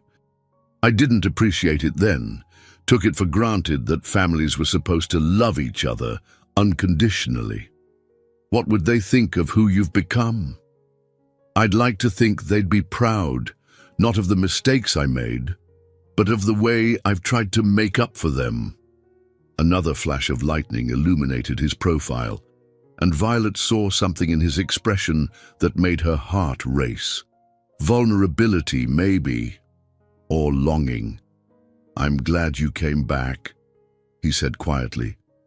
Even though I complicate everything, because you complicate everything. For 8 years, my life has been simple. Work, sleep, work again, safe but empty. You made me remember what it feels like to want something more. What do you want? Roy turned to look at her directly, and in the dim light of the storm, she saw everything he'd been trying to hide. You, God help me, I want you. The admission hung between them like electricity in the storm-charged air. Violet felt her heart hammering against her ribs, not from fear of the weather, but from the intensity of what was happening between them. Roy, I know it's not smart. I know you could leave tomorrow. Go back to your father's world where you belong. I know I have nothing to offer someone like you. Someone like me. Someone beautiful and intelligent and born to a life I'll never understand. Violet reached out and touched his face, feeling the roughness of day-old beard against her palm. I don't want the life I was born to. I want the life I'm choosing. And what life is that? One where what I feel matters more than what's expected. One where love is earned instead of arranged. One where I get to decide who I want to be. And who do you want to be? Yours, she whispered. The storm outside seemed to pause, as if nature itself was holding its breath for Roy's response. He leaned forward and kissed her, tentatively at first, then with growing certainty as she responded. His lips were warm and gentle, his hands careful as they framed her face. When they broke apart, both breathing heavily, Roy rested his forehead against hers. "Are you sure?" he asked. "I've never been more sure of anything. Once we cross this line, we already have. The moment I came back, we crossed it."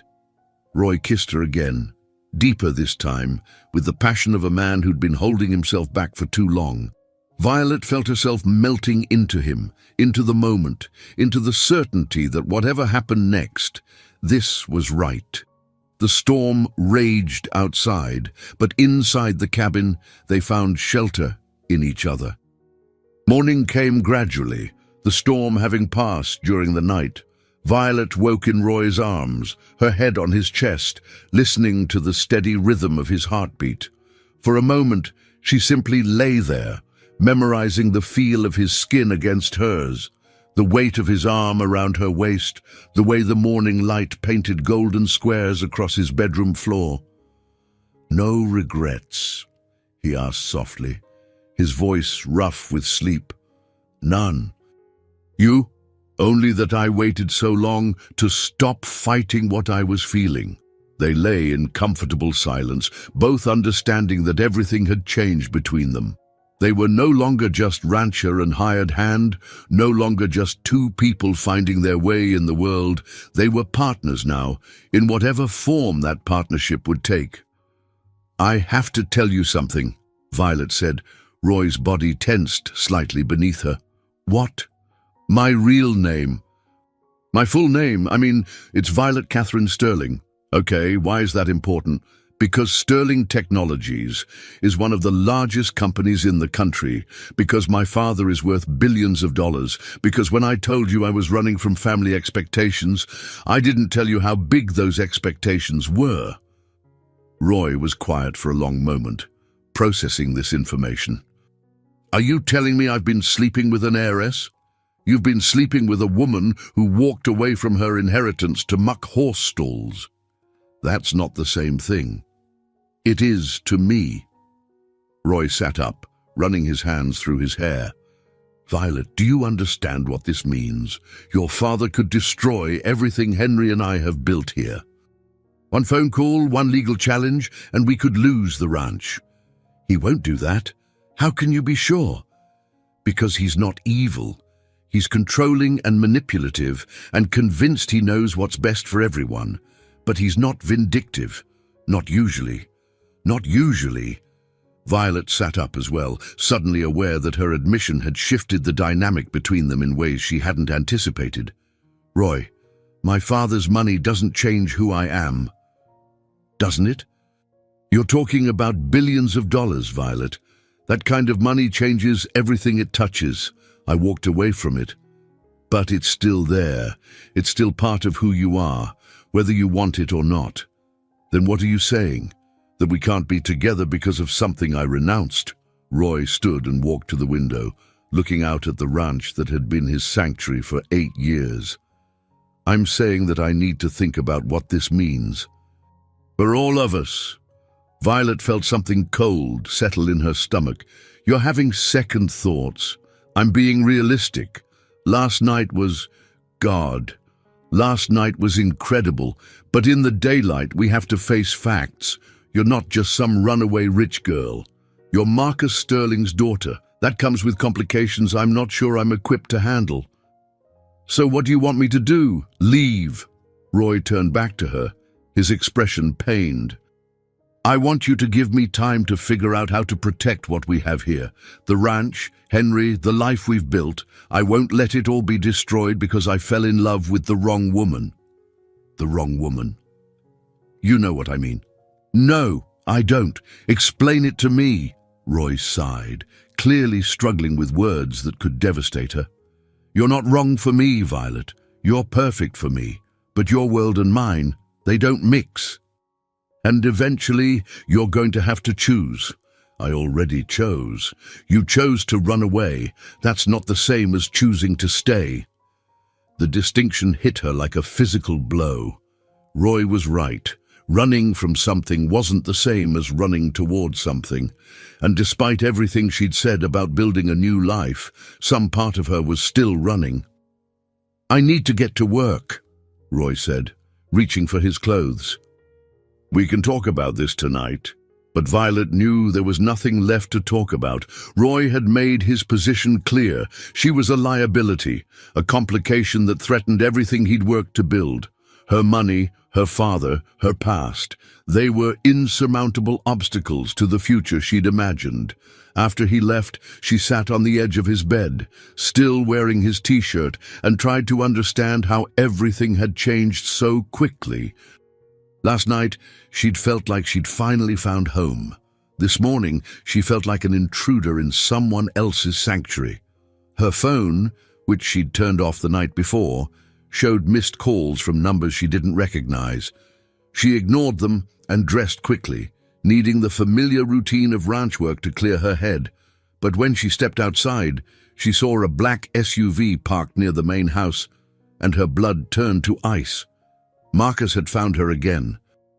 Marcus Sterling stood in Henry's kitchen like a general planning a siege, his expensive suit incongruous among the homemade furniture and country decorations. Henry sat at the worn wooden table, his weathered hands wrapped around a coffee mug, his expression carefully neutral. "Violet," Marcus said when she entered, "we need to talk. I thought we already did that. That was before I learned about your relationship with Mr. Patterson." Violet felt her stomach drop. "How did you? I had you followed. Discreetly and of course. I needed to understand what hold this place had on you." Marcus's voice was calm, businesslike, but she could see the anger in his eyes. Imagine my surprise when I discovered you were living with a convicted felon. Henry's coffee mug hit the table harder than necessary. Roy paid his debt to society. What he did as a kid doesn't define who he is now. Perhaps not. But it certainly defines what kind of man would take advantage of my daughter's temporary emotional instability. Nobody's taking advantage of anyone, Violet said. Aren't they? A convicted criminal seduces the naive daughter of a billionaire. It sounds like the plot of a very predictable movie. Roy doesn't know about the money. He does now. I made sure of that. Violet felt the world tilt beneath her feet. What did you do? I had an associate explain to Mr. Patterson exactly who you are and what you're worth. I wanted to see how quickly his romantic feelings would evaporate once he understood the legal complications of pursuing Marcus Sterling's daughter. You bastard! I'm a father protecting his child by destroying the first real relationship she's ever had. Marcus's expression softened slightly, but his voice remained firm. By preventing her from making a mistake that would ruin multiple lives. Do you think this man wants to spend the rest of his life being known as the ranch hand who married a billionaire's daughter? Do you think he wants every business decision, every social interaction, every moment of his life scrutinized by people wondering what his angle is? The words hit home because they echoed Roy's own concerns. Violet felt tears threatening, but refused to let them fall in front of her father. That's his choice to make. Is it? Or did you make it for him by lying about who you are? Henry stood abruptly, his chair scraping against the floor. I think that's enough. Mr. Patterson, you seem like a decent man. You've built something good here. Don't let my daughter's romantic fantasies destroy it. Henry! Roy's voice came from the kitchen doorway, low and controlled. Would you mind giving us some privacy? Henry looked between Roy and Marcus, then at Violet, clearly reluctant to leave her alone with both men. But he nodded and walked outside, closing the door behind him. Mr. Patterson, Marcus said, I assume you've had time to consider our conversation. I have. Violet looked at Roy, searching his face for some sign of the man who'd held her during the storm, who'd whispered that he wanted her despite every rational reason not to. Instead, she saw the careful mask he wore when he was protecting himself. And, Marcus prompted, and I think it's best if Violet goes back to New York with you. The words hit Violet like physical blows. Roy, this was always temporary, he said without looking at her. We both knew that. No, we didn't. Last night was a mistake. Marcus watched this exchange with satisfaction, perhaps recognizing the moment when his strategy succeeded. Violet, get your things. We're leaving. I'm not going anywhere. Yes, you are, Roy said quietly, because staying here will destroy everything good about this place. Your father's right. We live in different worlds. I was foolish to think otherwise. So that's it. You're just giving up. I'm being realistic. You're being a coward. Roy flinched as if she'd slapped him, but his expression didn't change. Maybe, but I'm being a coward who's protecting people I care about. What about protecting what we have? We don't have anything. We had a few good days and one perfect night. That's not enough to build a life on? Violet felt something break inside her chest, not her heart, exactly, but her faith in the possibility of love overcoming obstacles. You're wrong. Am I? Your father has already made it clear that he'll use his resources to destroy anyone who gets in his way. Henry doesn't deserve that. This ranch doesn't deserve that. I won't be responsible for destroying the only family I have left. Marcus stepped forward, his voice gentle in the way that always preceded his most devastating attacks. Violet, this man is doing the mature thing. He's putting your welfare above his own desires. That's what people do when they really care about each other. No, Violet said, her voice stronger than she felt. That's what people do when they're too scared to fight for what matters. She looked at Roy one last time, memorizing his face even as she accepted that she was losing him. I thought you were braver than this. So did I. Violet walked out of the kitchen and toward Roy's cabin, her vision blurred with tears she could no longer hold back. Behind her, she heard Marcus thanking Roy for his cooperation, heard the sound of arrangements being made for her departure. In the cabin, she packed her few belongings with mechanical precision. Roy's t-shirt still lay on his bed, still carried the scent of their night together. She left it there, along with his gloves and any hope that love might be stronger than fear. When she emerged with her backpack, Marcus was waiting by the SUV. Roy was nowhere to be seen, probably working somewhere on the ranch where he wouldn't have to watch her leave. "You're making the right choice," Marcus said as she climbed into the vehicle. Violet looked back at the ranch one last time, at the mountains and the wide sky, and the place where she'd discovered who she could be when she was free to choose. Then she turned away and let her father carry her back to the life she'd tried so hard to escape. But as the ranch disappeared behind them, Violet made a promise to herself. This wasn't over. She might be leaving, but she wasn't surrendering. Marcus Sterling's daughter was going home, but she was going home to plan her return, and next time, she wouldn't be running from something or toward something. She'd be fighting for something. She'd be fighting for love. The Sterling penthouse felt like a mausoleum when Violet returned. All marble surfaces and perfect arrangements that spoke of wealth without warmth. Marcus had restored her access to everything. Credit cards, bank accounts, the trust fund she'd never wanted, but the gesture felt hollow. She was back in the golden cage, and this time the door was locked from the inside. "I've rescheduled the dinner with the Blackwoods," Marcus said, as they stood in the living room where this had all begun 2 weeks earlier. "Trevor is willing to overlook your temporary lapse in judgment." How generous of him.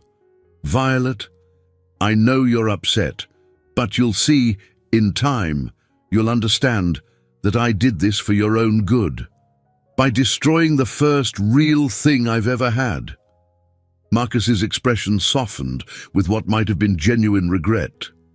"By protecting you from a situation that would have ended badly for everyone involved.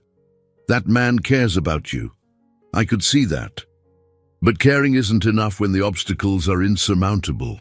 The only insurmountable obstacle was your interference." Was it? Could you really have been happy living in poverty, working your hands raw for a few $100s a week? Could he have been happy, always wondering if people saw him as a gold digger who'd married above his station? The questions hit their mark, because Violet had asked them herself during sleepless nights in Roy's cabin. But hearing them from Marcus felt like a betrayal of everything she'd discovered about herself in Montana.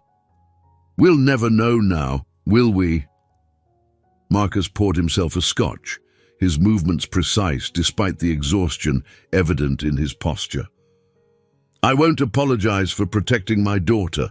You weren't protecting me. You were protecting your investment. You're not an investment, Violet. You're my child, my only child. Everything I've built will be yours someday. I don't want it. Then what do you want?" Violet looked out the floor-to-ceiling windows at the Manhattan skyline, remembering how small and confined this view had seemed after the endless Montana sky. "I want to go back. To the ranch. Violet, be realistic. That bridge is burned. I made sure of it. Then I'll build a new bridge." Something in her voice made Marcus look at her more carefully. What does that mean?" "It means I'm done running. From you, from expectations, from the life you built for me. If you want a war, Dad, I'll give you one." Marcus set down his glass with deliberate precision. "I don't want a war with you. I want my daughter back." Then you should have thought of that before you destroyed the one thing that made me happy. Violet walked to her room, leaving Marcus alone with his scotch and his certainty that he'd done the right thing. But for the first time since she'd been a child, she wasn't planning to accept his decisions as inevitable. She was planning to fight back. The Sterling Technologies building housed more than just offices. It contained the digital heart of a tech empire that touched millions of lives. Marcus had built the company from nothing, but he'd also built it on the kind of aggressive business practices that created enemies along with profits. Violet had grown up around those practices, had absorbed more about corporate warfare than Marcus realized during all those dinners where business was discussed as if she weren't there. She knew where the bodies were buried, metaphorically speaking, and more importantly, she knew how to find them. Sarah arrived at the penthouse the next evening, carrying Chinese takeout and wearing the expression of someone prepared for an intervention. "Your father called me," she said without preamble. "He's worried about you. He should be." "Violet, what are you doing? You look like you haven't slept in days." "I haven't. I've been reading." Violet gestured to the stacks of documents covering her dining room table. Financial reports, SEC filings, merger documents, acquisition records. Did you know Sterling Technologies has been involved in 43 corporate acquisitions in the past 5 years? So 43 companies means 43 due diligence investigations. And due diligence investigations sometimes reveal things that get buried rather than reported. Sarah sat down across from Violet, her expression shifting from concern to alarm. "What kind of things?" "Environmental violations, labor disputes, patent infringement cases that were settled quietly, the kind of things that could cause problems if they became public knowledge." "Violet, you're scaring me." "What are you planning?" "I'm planning to have a conversation with my father, an honest one, for the first time in my life. Using corporate secrets as leverage, that's not a conversation. That's blackmail. It's negotiation. Something Marcus Sterling understands better than love." Sarah leaned back in her chair, studying Violet's face with growing concern. "This isn't you. You don't do things like this." "You're right. The old me didn't do things like this. The old me accepted whatever decisions other people made for her, but the old me never had anything worth fighting for. Is he really worth this? This ranch hand you've known for 2 weeks?" Violet looked up from the documents, meeting Sarah's eyes directly. "His name is Roy Patterson, and yes, he's worth it. Not because he's perfect, but because he saw me clearly and chose me anyway. Because he made me feel like I mattered for who I was, not what I represented. And you think threatening your father will get him back? I think removing the obstacles my father created might give us a chance to find out what we really have." Sarah was quiet for a long moment, perhaps recognizing something in Violet's voice that hadn't been there before.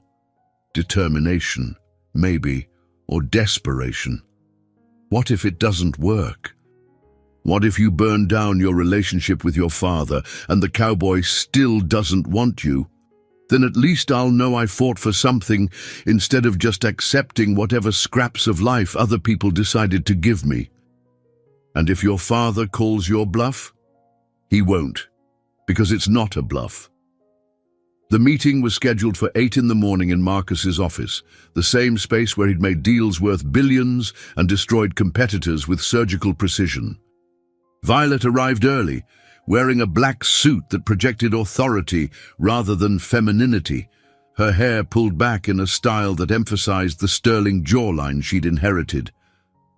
Marcus looked up from his computer when she entered, his expression carefully neutral. "Violet, I wasn't expecting you this early. We need to talk." "About?" Violet placed a folder on his desk. its contents organized with the same attention to detail Marcus demanded from his executives. Undo about the Hartwell Industries acquisition in 2019. Marcus's face went very still. What about it? About the environmental impact study that was buried when it showed groundwater contamination at 3 factory sites, about the cleanup costs that were excluded from the final merger price, about the EPA violations that were never reported. Where did you get this information? From the same place you keep all your secrets, the Sterling Technologies database. Amazing what you can access when you've been living in the same house as the system administrator for 22 years. Marcus leaned back in his chair, perhaps seeing his daughter clearly for the first time. What do you want? I want you to leave Roy Patterson alone. I want you to transfer ownership of the Montana ranch to Henry Patterson, free and clear. And I want your word that you'll never interfere in my personal life again. In exchange for these documents staying private, along with the Meridian software patent theft, the Coastal Dynamics labor violations, and the Pacific Solutions accounting irregularities. Marcus was quiet for a long moment, studying the folder without opening it. You would really destroy everything I've built. Everything that will someday be yours. I would expose the truth about how it was built. What happens after that is up to you. You don't understand the consequences of what you're suggesting. These revelations wouldn't just hurt Sterling Technologies. They'd devastate thousands of employees, crash our stock price, destroy retirement funds and pension plans. Then you should have thought of that before you buried the evidence. Marcus stood and walked to his windows, looking out at the city he'd conquered through 40 years of ruthless ambition. I did it all for you, you know. Every acquisition, every deal, every compromise. I wanted to leave you an empire. I never wanted an empire. I wanted a father. You had a father. You had a father who made sure you never wanted for anything, who protected you from every hardship, who built you a future most people could only dream of. I had a father who was so afraid of losing control that he forgot to love me without conditions. Marcus turned back to face her, and Violet saw something she'd never seen before in his eyes. Defeat. Or what makes you think this ranch hand will love you any differently? Because he already has. Because he pushed me to be stronger than I knew I was. Because he was willing to let me fail and trusted me to get back up. And then he let you go. Because you forced him to choose between me and everyone else he cared about. That wasn't love, Dad. That was manipulation. Marcus returned to his desk and opened the folder, scanning the documents with the speed of someone accustomed to processing vast amounts of information quickly. When he finished, he closed the folder and looked at his daughter. "You've learned well," he said quietly. "I had a good teacher." Too good, perhaps. Marcus straightened his tie, a gesture Violet recognized as his tell when he was about to make a decision he didn't want to make. I'll have the ranch deed transferred to Henry Patterson by the end of the week. I'll also establish a trust fund that will ensure the ranch remains profitable without requiring outside investment. And Roy? I'll have no further contact with Roy Patterson or anyone associated with him. And my personal life. Marcus was quiet for a long moment, the silence stretching between them like a chasm that might never be fully bridged. Your personal life is your own. Though I reserve the right to disapprove of your choices, I can live with your disapproval. Can you? Even if it means we can never have the relationship we once had? Violet felt tears threatening, but refused to let them fall. We never had a relationship, Dad. We had an arrangement. You made the decisions and I followed them. That's not a relationship. That's ownership. I was trying to protect you. I know. But protection isn't love when it comes at the cost of freedom. Marcus nodded slowly, perhaps finally understanding what his daughter had been trying to tell him. The documents will remain private as long as you keep your word. And if I don't, then you'll discover that your daughter learned more from you than just how to research corporate secrets. She also learned how to follow through on her threats. Marcus almost smiled at that, an expression that held equal parts pride and resignation. Your mother would be proud of you. For blackmailing my own father?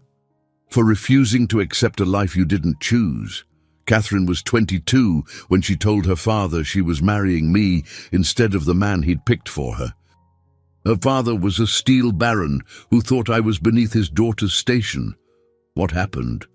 She chose me anyway, and I spent the next 20 years trying to prove I was worthy of that choice. Marcus's expression grew distant with memory. Maybe I spent so much time proving myself that I forgot what she saw in me in the first place. It's not too late to remember. Isn't it? You're about to get on a plane back to Montana to pursue a man I forced you to leave. Even if he forgives you, even if you build something together, how can we come back from this? Violet stood, smoothing her skirt with hands that barely trembled.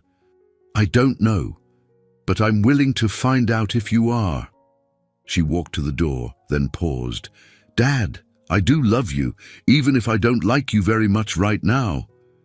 I love you too, Marcus said quietly, more than you'll ever know. Then let me go. Really let me go. This time, I already have. The flight to Montana gave Violet 6 hours to second-guess every decision she'd made in the past 24 hours. She'd essentially declared war on her father, used corporate espionage to blackmail the most powerful man in her life, and was now flying toward a confrontation with a man who'd made it clear he didn't want her. But somewhere over the Great Plains, watching the endless landscape roll past below, she felt something she'd never experienced before. Complete certainty that she was doing the right thing. Not the safe thing, not the practical thing, but the right thing. Roy might reject her. He might have spent the past week convincing himself that letting her go was the best decision for everyone involved. But at least she would know she'd fought for what mattered instead of accepting defeat as inevitable. The rental car she picked up in Billings was smaller and less comfortable than anything she'd driven in her previous life, but it felt like freedom as she navigated the familiar roads toward the ranch. The Montana sky stretched endlessly above her, painted in shades of blue and gold that no Manhattan sunset could match. She turned onto the dirt road that led to the ranch just as the sun was setting, painting the mountains in shades of purple and orange that took her breath away. The buildings looked exactly as she'd left them, weathered but solid, functional but beautiful in their honesty. Henry's truck was parked near the barn, and she could see lights in the main house. But Roy's cabin was dark, and his truck was nowhere to be seen. Henry emerged from the barn as she parked, his weathered face creasing with surprise and something that might have been relief. "Well, I'll be damned," he said. "Look what the wind blew back in." "Hello, Henry." "Violet, wasn't expecting to see you again so soon." "Where's Roy?" Henry studied her face, perhaps reading the determination in her expression. "He's up at the summer pasture, checking on the cattle. Won't be back till tomorrow morning. Can I wait?" "That depends. You planning to break his heart again?" The question was fair, and Violet appreciated Henry's directness. "I'm planning to fight for him this time, instead of just running away when things get complicated. And your father, he's still planning to make our lives difficult." "My father and I have reached an understanding. He won't be a problem anymore." Henry nodded slowly, perhaps hearing something in her voice that convinced him she was telling the truth. "Bunkhouse is empty if you want to stay there, though I suppose Roy's cabin might be more comfortable." "The bunkhouse is fine. I don't want to assume anything." "Fair enough. You eaten?" "Not since this morning." "Come on then." I'll fix you something, and you can tell me what kind of understanding you reached with one of the most powerful men in America." They sat at Henry's kitchen table, sharing a simple meal of steak and potatoes, while Violet explained what had transpired in New York. Henry listened without comment, occasionally nodding or raising an eyebrow, but never interrupting. "So you blackmailed your own father," he said when she finished. "And I negotiated with him using the only currency he understands, and he agreed to leave us alone. He agreed to transfer ownership of the ranch to you, free and clear. He's also establishing a trust fund to ensure it remains profitable without outside investment." Henry was quiet for a long moment, perhaps processing the magnitude of what she was telling him. Why would he do that?" "Because I convinced him that the alternative would be worse." "And what was the alternative?" "Public exposure of some business practices that wouldn't look good in the Wall Street Journal." Henry chuckled, shaking his head with something that might have been admiration. "You really are Marcus Sterling's daughter." "I hope not. At least, not entirely." "No, you're something else entirely. You're what he might have been if he'd learned when to stop fighting and when to trust. Do you think Roy will see it that way?" "I think Roy's been miserable since you left. He's been working 18-hour days, pushing himself like a man trying to outrun his own thoughts. But will he forgive me? For what? For being born into a family you didn't choose? For having a father who loves you enough to move mountains to protect you, even when his protection hurts you? For not telling him the truth about who I was?" Henry leaned back in his chair, studying her face with the careful attention of someone who'd spent a lifetime reading People and Horses. "You told him the truth about who you were becoming. Sometimes that matters more than who you used to be. I hope he sees it that way. He will." "Roy's not stupid, just scared. He's been alone for so long that he's forgotten how to trust anyone completely, but he'll remember. You taught him that."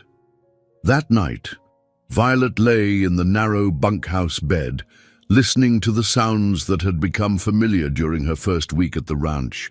Wind through the tall grass, the distant lowing of cattle, the whisper of silence that existed only in places far from cities.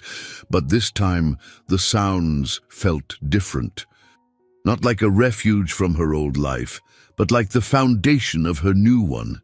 She wasn't running from anything anymore. She was choosing something. And in the morning, she would discover whether Roy was willing to choose her in return. Roy returned to the ranch at dawn, his truck dust-covered and his clothes carrying the scent of campfire smoke and open sky. Violet watched from the bunkhouse window as he parked near the barn, his movements tired but efficient as he unloaded supplies. She'd been awake for hours, rehearsing what she would say, trying to find words that could bridge the gap his fears had created between them.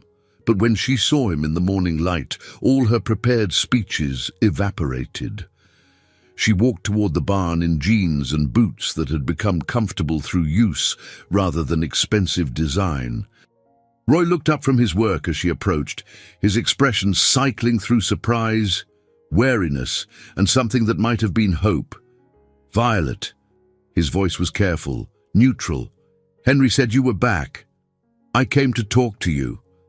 If your father sent you..." "My father doesn't send me anywhere anymore. I make my own choices now." Roy straightened, perhaps hearing something in her voice that hadn't been there before. "What kind of choices?" "The choice to fight for what matters instead of accepting whatever decisions other people make for me. And what matters to you. You, this place, the life we could build together if you're brave enough to try." Roy looked away, his jaw tightening with the effort of controlling his emotions. "Violet, nothing's changed. Your father still has the power to destroy everything I care about. Your money is still an obstacle between us. The problems are still insurmountable." "No, they're not. Violet pulled a folder from her back pocket, its contents legal documents that had been expedited at considerable expense. My father has transferred ownership of this ranch to Henry, free and clear. He's also established a trust fund to ensure its profitability. And he's agreed never to interfere in our relationship again. Roy took the documents, scanning them with the careful attention of someone who'd learned not to trust good news. How? I convinced him that leaving us alone was in his best interest. How did you convince him of that? By using the same tactics he taught me, by finding leverage and applying pressure until he had no choice but to negotiate. Roy looked up from the documents, his expression shifting from wariness to something approaching awe. You blackmailed Marcus Sterling? I negotiated with him using the only currency he respects, power. Jesus, Violet, do you understand what you've done? If he ever decides to retaliate, he won't, because I'm still his daughter, and despite everything, he loves me. He just had to learn that love sometimes means letting go. Roy was quiet for a long moment, perhaps processing the magnitude of what she'd accomplished. And the money, your inheritance. Still there, still a complication. But Roy, I've learned something important about money. It's only a problem if you let it define you. I'm not asking you to marry Marcus Sterling's daughter. I'm asking you to love Violet, the woman who can muck stalls and mend fence and ride horses without falling off. You fell off plenty of times, but I got back on every time. Because you taught me that falling isn't failing unless you stay down. Roy set the documents aside and stepped closer, his eyes searching her face as if looking for some sign that this was real, that she was really standing in his barn, offering him everything he'd convinced himself he couldn't have. Why? He asked quietly. Why what? Why fight for this? Why fight for me? You could have anyone, Violet. Anyone in the world. Because I don't want anyone in the world. I want you. I want the man who saw potential in me when I couldn't see it myself. I want the man who taught me that love isn't about being protected. It's about being trusted to protect yourself. And if it doesn't work, if we try this and fail, then we'll fail together. But Roy, I'd rather fail trying to build something real than succeed at living someone else's idea of my life. Roy reached out and touched her face, his calloused hands gentle against her skin. I missed you. God, I missed you so much. I missed you too. I'm sorry for letting you go, for not fighting harder, for being too scared to trust what we had. We were both scared. But we don't have to be scared anymore. Roy kissed her then, with the desperation of a man who'd convinced himself he'd lost everything only to discover it had been returned to him. Violet kissed him back, tasting dust and hope and the promise of a future they would build together. When they broke apart, both breathing heavily, Roy rested his forehead against hers. So what happens now? He asked. Now we figure it out as we go. Together. I love you, Violet Sterling. I love you too, Roy Patterson. The wedding was held on the ranch 3 months later, a simple ceremony that reflected the honest life they were building together. Henry officiated, his weathered hands steady as he spoke words about commitment and partnership that had been tested by experience rather than optimism. Violet wore her mother's dress, altered by a seamstress in town, to fit her body that had been strengthened by months of ranch work. Roy wore a suit he'd bought for the occasion, but he'd insisted on keeping his boots, a detail that made Violet smile every time she looked at him.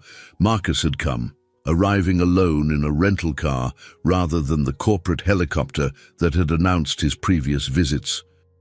He walked Violet down the makeshift aisle with dignity, his expression carefully neutral until the moment he placed her hand in Roy's.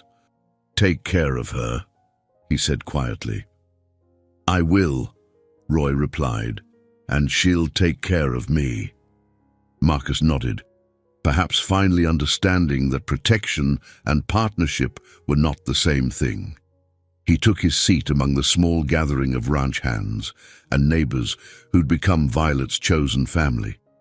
Sarah served as maid of honor, her designer dress incongruous among the casual ranch wear of the other guests. She'd flown in from New York the night before, still uncertain about Violet's choices, but willing to support them. "Are you sure about this?" she'd whispered during the rehearsal dinner. "More sure than I've ever been about anything," Violet had replied. The ceremony was brief but meaningful, focused on promises rather than performance. When Henry pronounced them husband and wife, Roy kissed Violet with the gentle reverence of a man who understood how precious the gift he'd been given truly was. The reception was held in the barn, decorated with wildflowers that Violet and the ranch hands had gathered from the surrounding meadows. There was dancing to music played on a borrowed sound system and toasts that spoke of second chances and new beginnings. Marcus gave a speech that surprised everyone, including himself. He spoke about love and courage, about the difference between protecting someone and controlling them, about learning that sometimes the greatest gift you can give someone is the freedom to make their own mistakes. "My daughter has taught me that real strength isn't about building walls to keep people safe," he said, raising his glass. "But it's about building bridges to help them reach their dreams." As the evening wore on, Marcus found himself talking with Henry on the porch of the main house, two men from different worlds discovering they understood each other better than expected. "She's happy," Henry observed, watching Violet dance with Roy under the barn's string lights. "Yes, she is. That's what you wanted, isn't it?" Marcus was quiet for a moment, considering the question. "I thought I wanted her to be safe, but you're right. What I really wanted was for her to be happy. I just forgot the difference." It's an easy mistake to make when you love someone. Is it? Or is it the mistake of someone who's been in control for so long that he's forgotten how to trust? Henry chuckled, sipping his beer. "Probably both. But the important thing is that you learned from it." "Did I? I'm still not sure how to love her without trying to manage her life. By letting her manage it herself, by being there when she needs you and staying out of the way when she doesn't, by trusting that you raised her well enough to make good decisions." Marcus nodded, perhaps finally understanding the lesson his daughter had been trying to teach him. "She did make a good decision, didn't she? About Roy. She made the right decision for her. That's all any of us can do." Violet and Roy's first year of marriage was marked by the kind of challenges that forge strong partnerships rather than break weak ones. There were financial pressures as they learned to balance the ranch's books without external support. There were disagreements about modernization versus tradition, about expansion versus sustainability, about the 100 small decisions that define a shared life. But they faced each challenge together, drawing on the communication skills they'd developed during their courtship and the trust they'd built through adversity. Violet brought business acumen that complemented Roy's practical knowledge, while Roy brought patience and wisdom that balanced Violet's sometimes impulsive enthusiasm. The ranch prospered under their joint management, becoming known throughout Montana for its ethical treatment of animals and sustainable practices. Violet used her technology background to implement systems that increased efficiency without sacrificing the personal touch that made their operation special.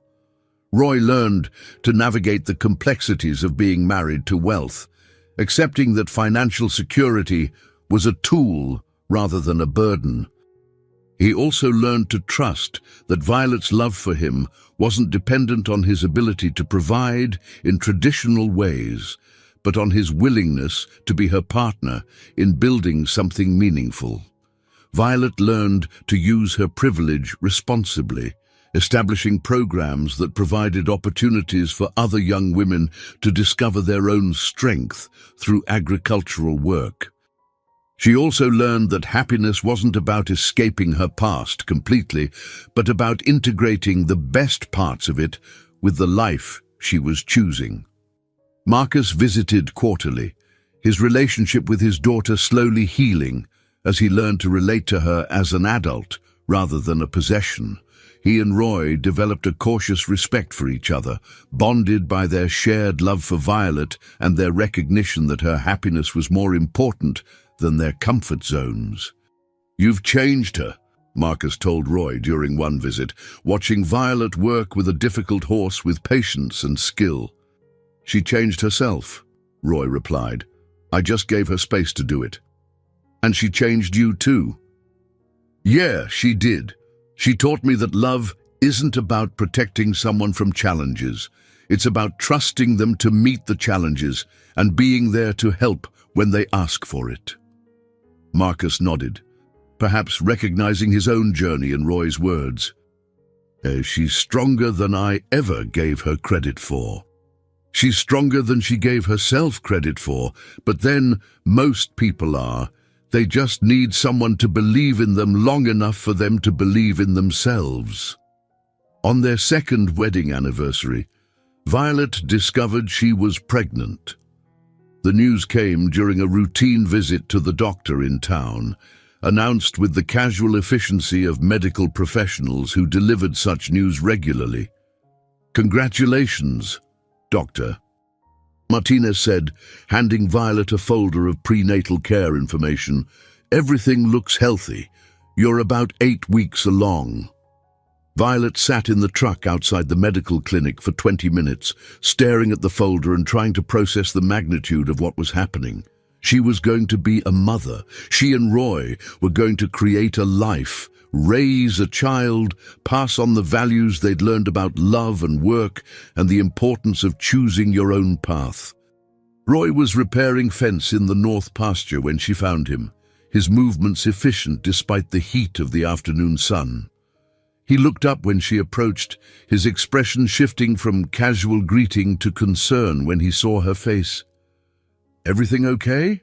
You look like you've seen a ghost." "I'm pregnant." The words hung in the air between them, simple and transformative.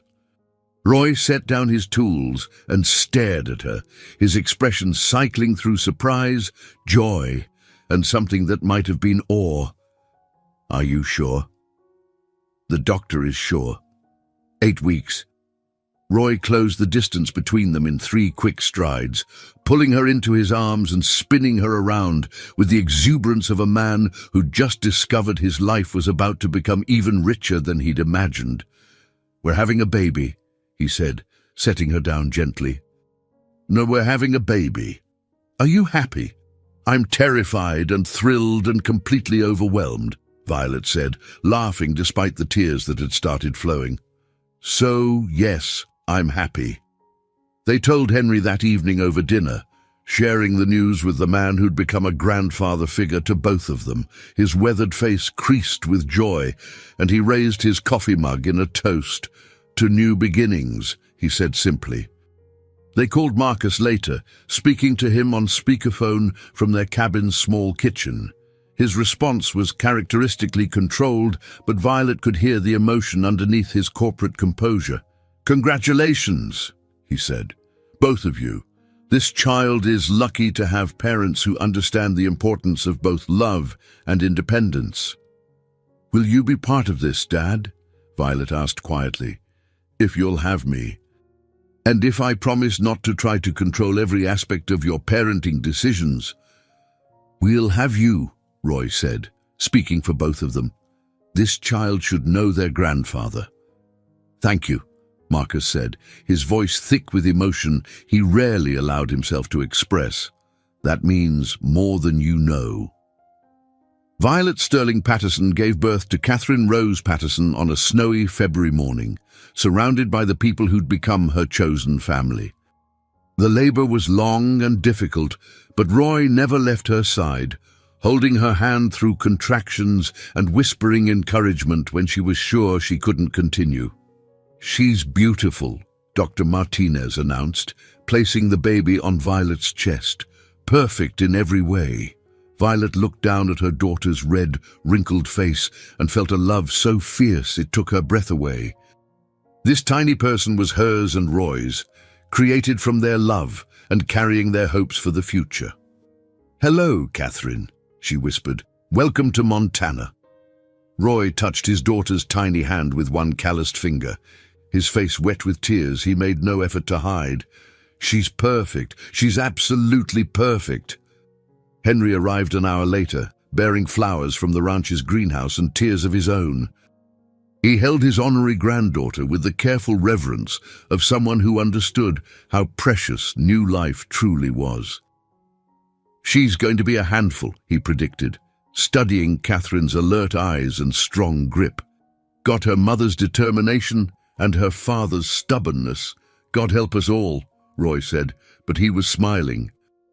Marcus flew in the next day, arriving with a car seat that had been safety tested by 3 independent organizations and a college fund that would ensure Catherine's education regardless of economic circumstances. But his most precious gift was simpler: the genuine joy on his face when he held his granddaughter for the first time. "She looks like you did as a baby," he told Violet softly. "Same serious expression, same intensity, like she's already planning to change the world. Maybe she will. I hope she does, and I hope she does it on her own terms, the way you did." Catherine Rose Patterson grew up surrounded by the wide Montana sky and the love of people who'd learned that family wasn't just about blood, it was about choice. She learned to ride before she could walk steadily, developed calluses on her small hands from helping with ranch work, and spoke her first word, horse, at 8 months old. Violet and Roy raised her with the understanding that privilege came with responsibility, that strength came through adversity, and that love meant trusting someone to make their own choices even when those choices scared you. They told her stories about her grandmother Catherine, about her grandfather Marcus's journey from control to trust, about the importance of fighting for what mattered. When Catherine was 3, Violet wrote in her mother's journal, "Today, our daughter announced that she wants to be a cowboy when she grows up, not a cowgirl. When I asked why, she said cowboys get to do all the fun stuff. I told her she could be anything she wanted to be, as long as she worked hard and treated people with respect. She nodded seriously and went back to building a corral for her toy horses. I think she's going to be just fine." The ranch prospered under Roy and Violet's management, becoming a model for sustainable agriculture and ethical animal husbandry. They expanded carefully, adding programs for troubled youth and veterans seeking healing through work with horses. Violet's technological innovations were adopted by ranches across the country, while Roy's training methods were featured in agricultural journals. Marcus remained a part of their lives, visiting regularly and learning to be a grandfather rather than a CEO when he was at the ranch. He and Roy developed a friendship based on mutual respect and shared love for Violet and Catherine. When Catherine was 5, Marcus built her a playhouse that was an exact replica of the ranch's main house, complete with working lights and a tiny kitchen where she could serve tea to her dolls. "Spoiling her already?" Violet teased as they watched Catherine give a tour of her new playhouse to her stuffed animals. "I prefer to think of it as making up for lost time," Marcus replied. "I miss so much of your childhood because I was too busy controlling it. I won't make that mistake with her." "Good, because Catherine Sterling Patterson is going to need all the love and support she can get if she's going to change the world the way I think she will. Like her mother did. Like her mother learned to." On a crisp October evening, 10 years after Violet had first arrived at the ranch as a runaway heiress, she and Roy sat on their cabin's porch watching Catherine practice roping with Henry's patient guidance. The sunset painted the mountains in shades of gold and purple, and the air carried the scent of hay and horses and the promise of winter. "Any regrets?" Roy asked, his arm around Violet's shoulders as they watched their daughter's determined efforts to lasso a practice dummy. "About what?" "About walking away from the life you were born to." about choosing all this instead?